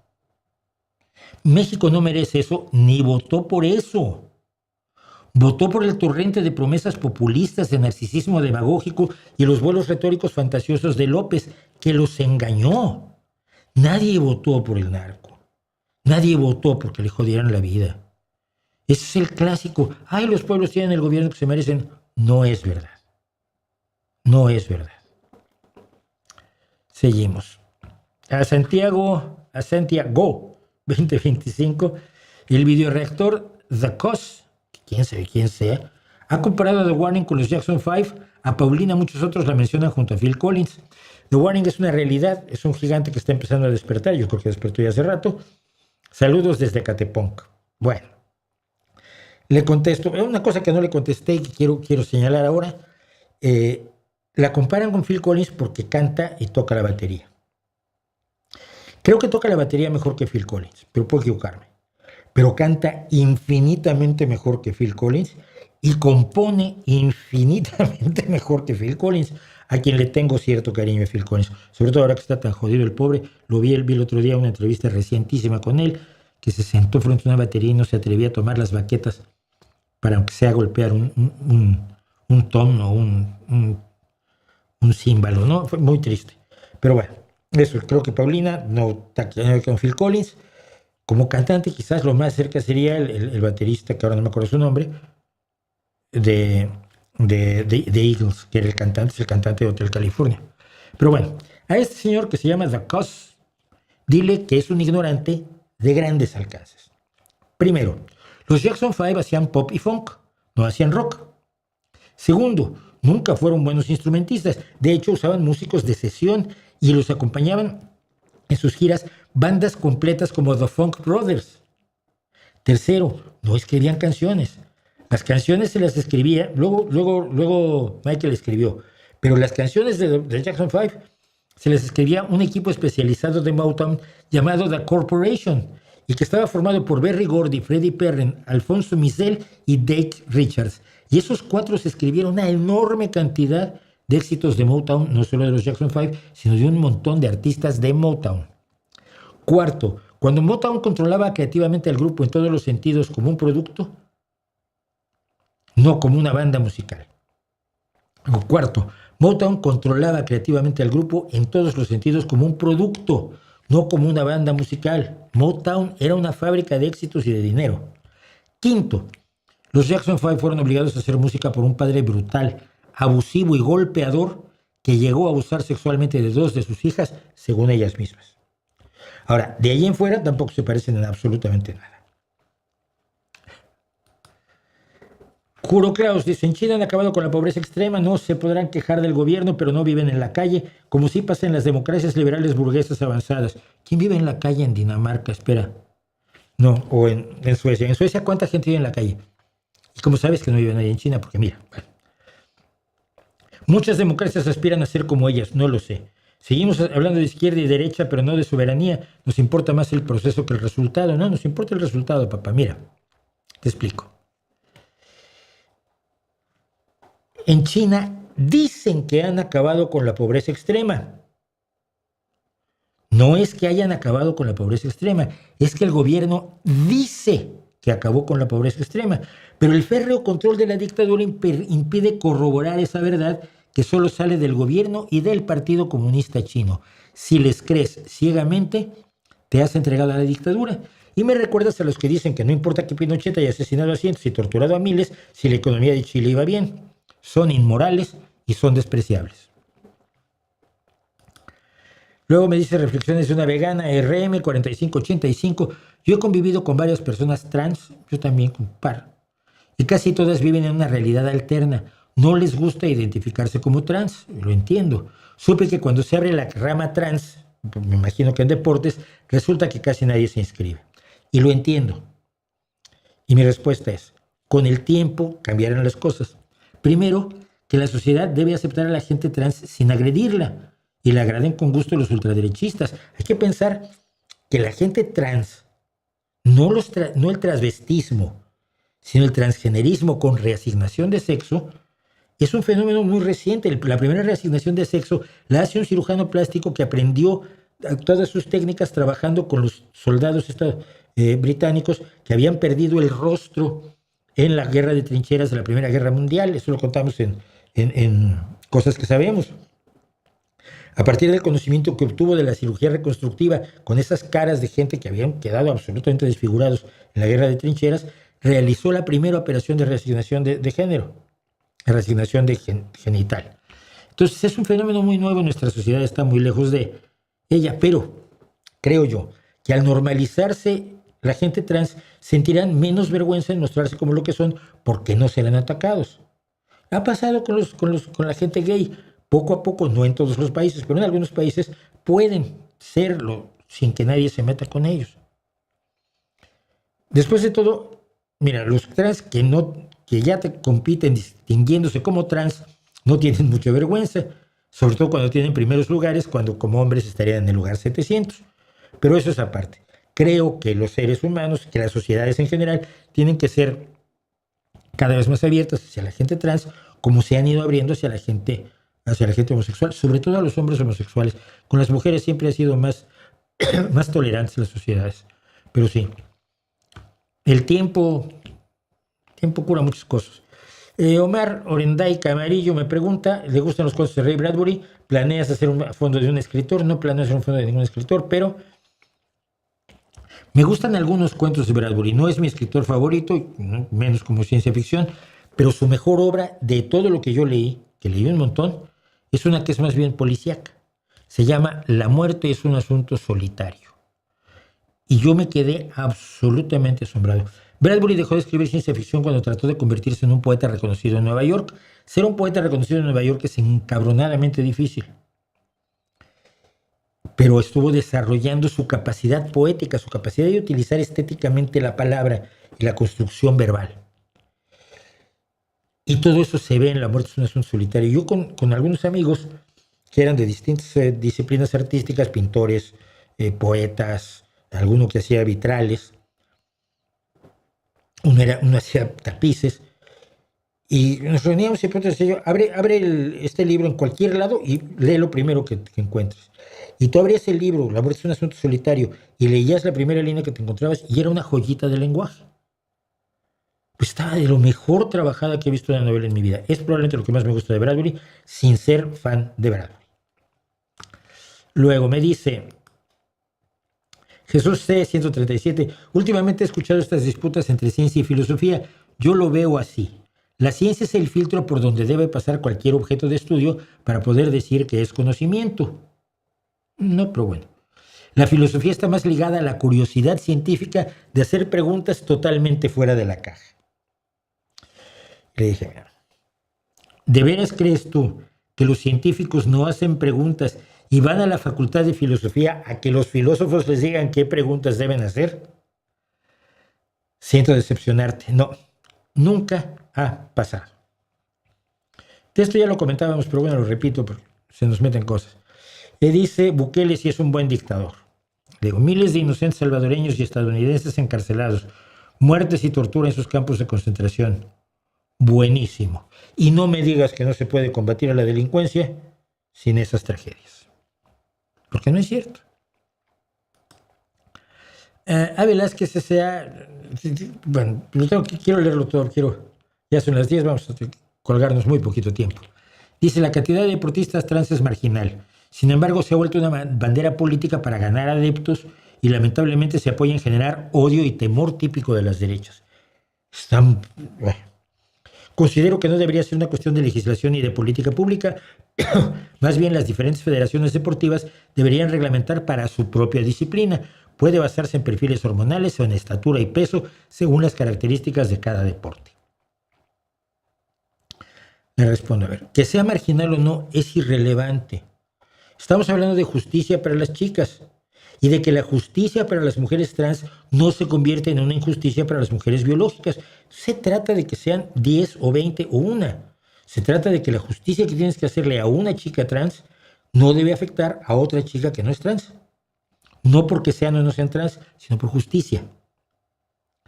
No se debe convertir, y es lo que digo, en bandera política. No es cosa ni de odio ni de temor, no inventes. Lo que yo estoy diciendo no parte ni del odio ni del miedo a la gente trans ni a nadie. La idea de que ser mujer es una autoidentificación y no una realidad biológica es un invento del posmodernismo que fue adoptada por una cierta parte de la izquierda Feng Shui, que llamo yo. Este libro, la izquierda Feng Shui, está muy oscuro. La izquierda anticientífica, y ha acabado dándole armas a la derecha con su postura irreductible. Donde, por ejemplo, cuando se discutió la ley del CSI con Montero, con Irene Montero, como ministra del gobierno, por culpa del pacto que se hizo con los marxistas, dijo Montero, el asunto no se puede debatir, no está a debate, es una verdad porque yo lo digo. Hijo mío, yo no entiendo la verdad cómo los perfiles hormonales convierten a un hombre biológico en mujer, cómo anulan su genética, su desarrollo muscular o su estatura. Pero pregunto, ¿por qué las redes de voleibol de las mujeres son 19 centímetros más bajas que para los hombres? ¿Por qué las mujeres con alturas de canasta iguales no hacen mates como los hombres en baloncesto? Y finalmente, ¿por qué hay categorías femeninas en muchos deportes? ¿Por qué? ¿Porque hay una diferencia biológica? Pues precisamente de eso se trata. Y esto no es contra nadie. Quiero justicia y hay que buscar la justicia para todos. Y ahora, el ganador del premio Belton, pero se lo llevó Pues ustedes verán que ha estado reñido, pero se lo llevó. ¡Oh!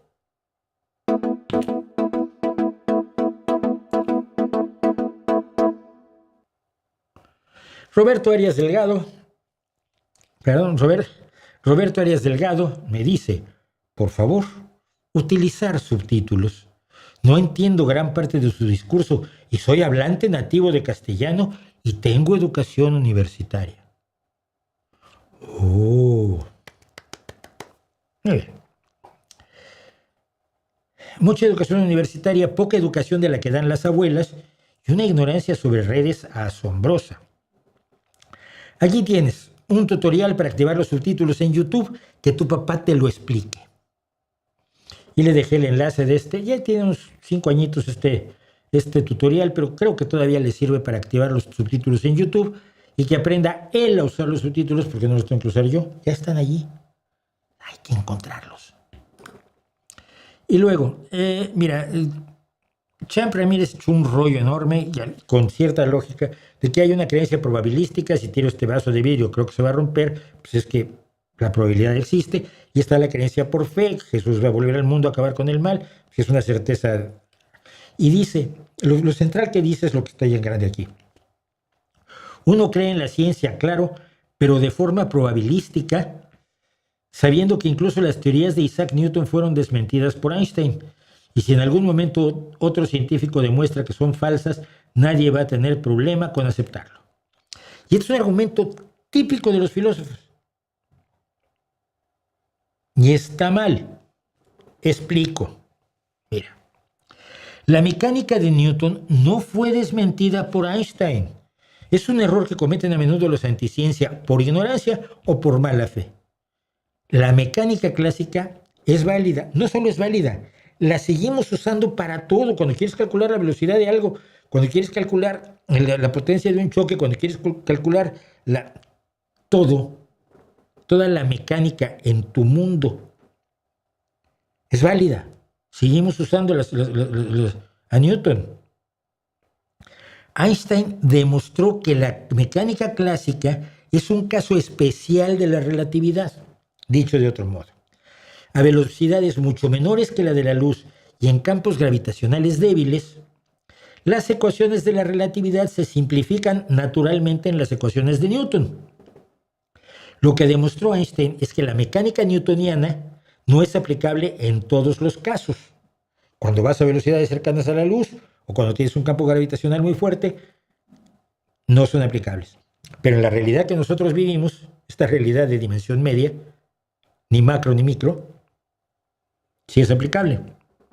Y la usamos para construir edificios, medir choques, hacer aviones, producir maquinaria. Nadie usa la relatividad. Y como decía un amigo mío que es físico, decía, no, sí, si yo podría hacer todo eso usando la relatividad, pero es una estupidez gigantesca y una pérdida de tiempo enorme, porque la mecánica clásica me lo resuelve. No es cierto que una visión científica sustituya y niegue y desmienta la otra. Generalmente lo que hace es enriquecerla y ampliar el horizonte. Esta, bueno, casi era Elton, pero por lo visto no fue con mala fe. Se comentaste que eres un intelectual inorgánico, pero has simpatizado al PSOE. No, se dice has simpatizado con el PSOE. Y no solo simpatizo con el PSOE, soy militante de base de la Agrupación Socialista de Gijón, que es parte de la Federación Socialista Asturiana, que es una de las federaciones que conforman el Partido Socialista Obrero Español. Pero si este comete un acto de corrupción, los partidos no pueden cometer actos de corrupción, los actos de corrupción los cometen personas. Pero bueno, si este comete un acto de corrupción o algo mal, ¿tú lo criticarías? Tengo esa duda y lo pregunto desde una manera respetuosa. Saludos desde México. Digo, mira, si vieras mis vídeos en vez de dedicarte a hablar en el vacío, verías que siempre he condenado, igual que todo el partido, que tiene un marco ético que fue votado por los militantes, he condenado a todos los corruptos que se han descubierto en el partido.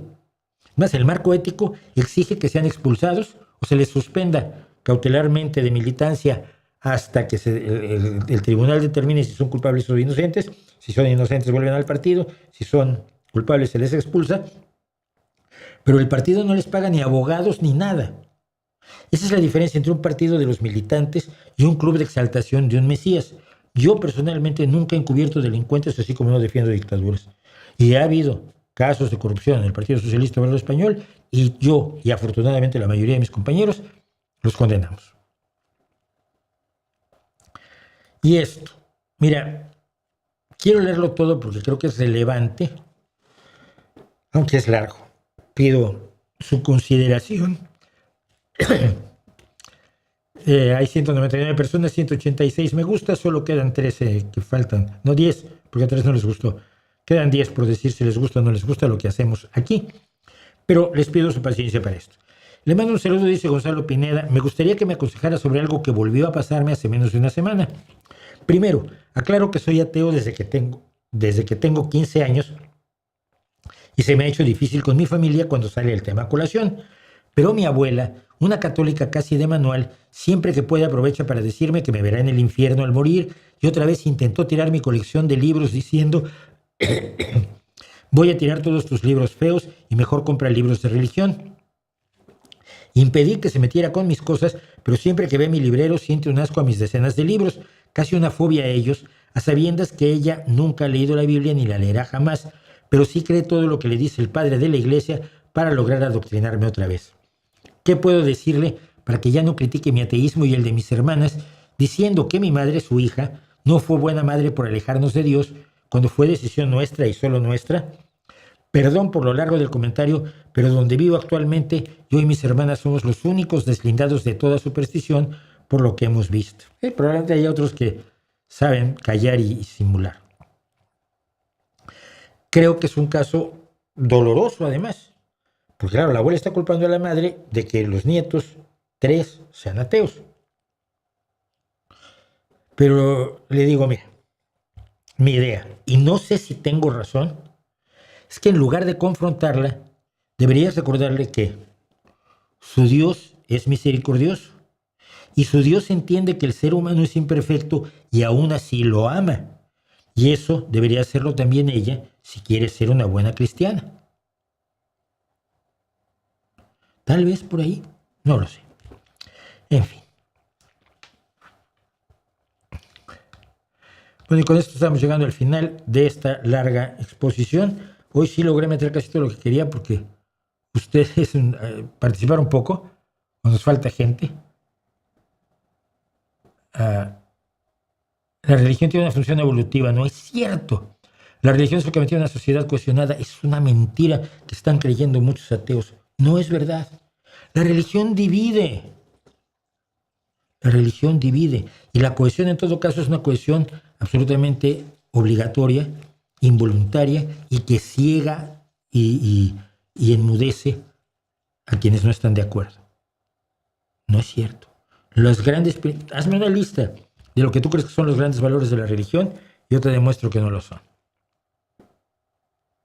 Qué bien te sale hablar como argentino. Es que tengo muchísimos amigos argentinos y les divertía mucho.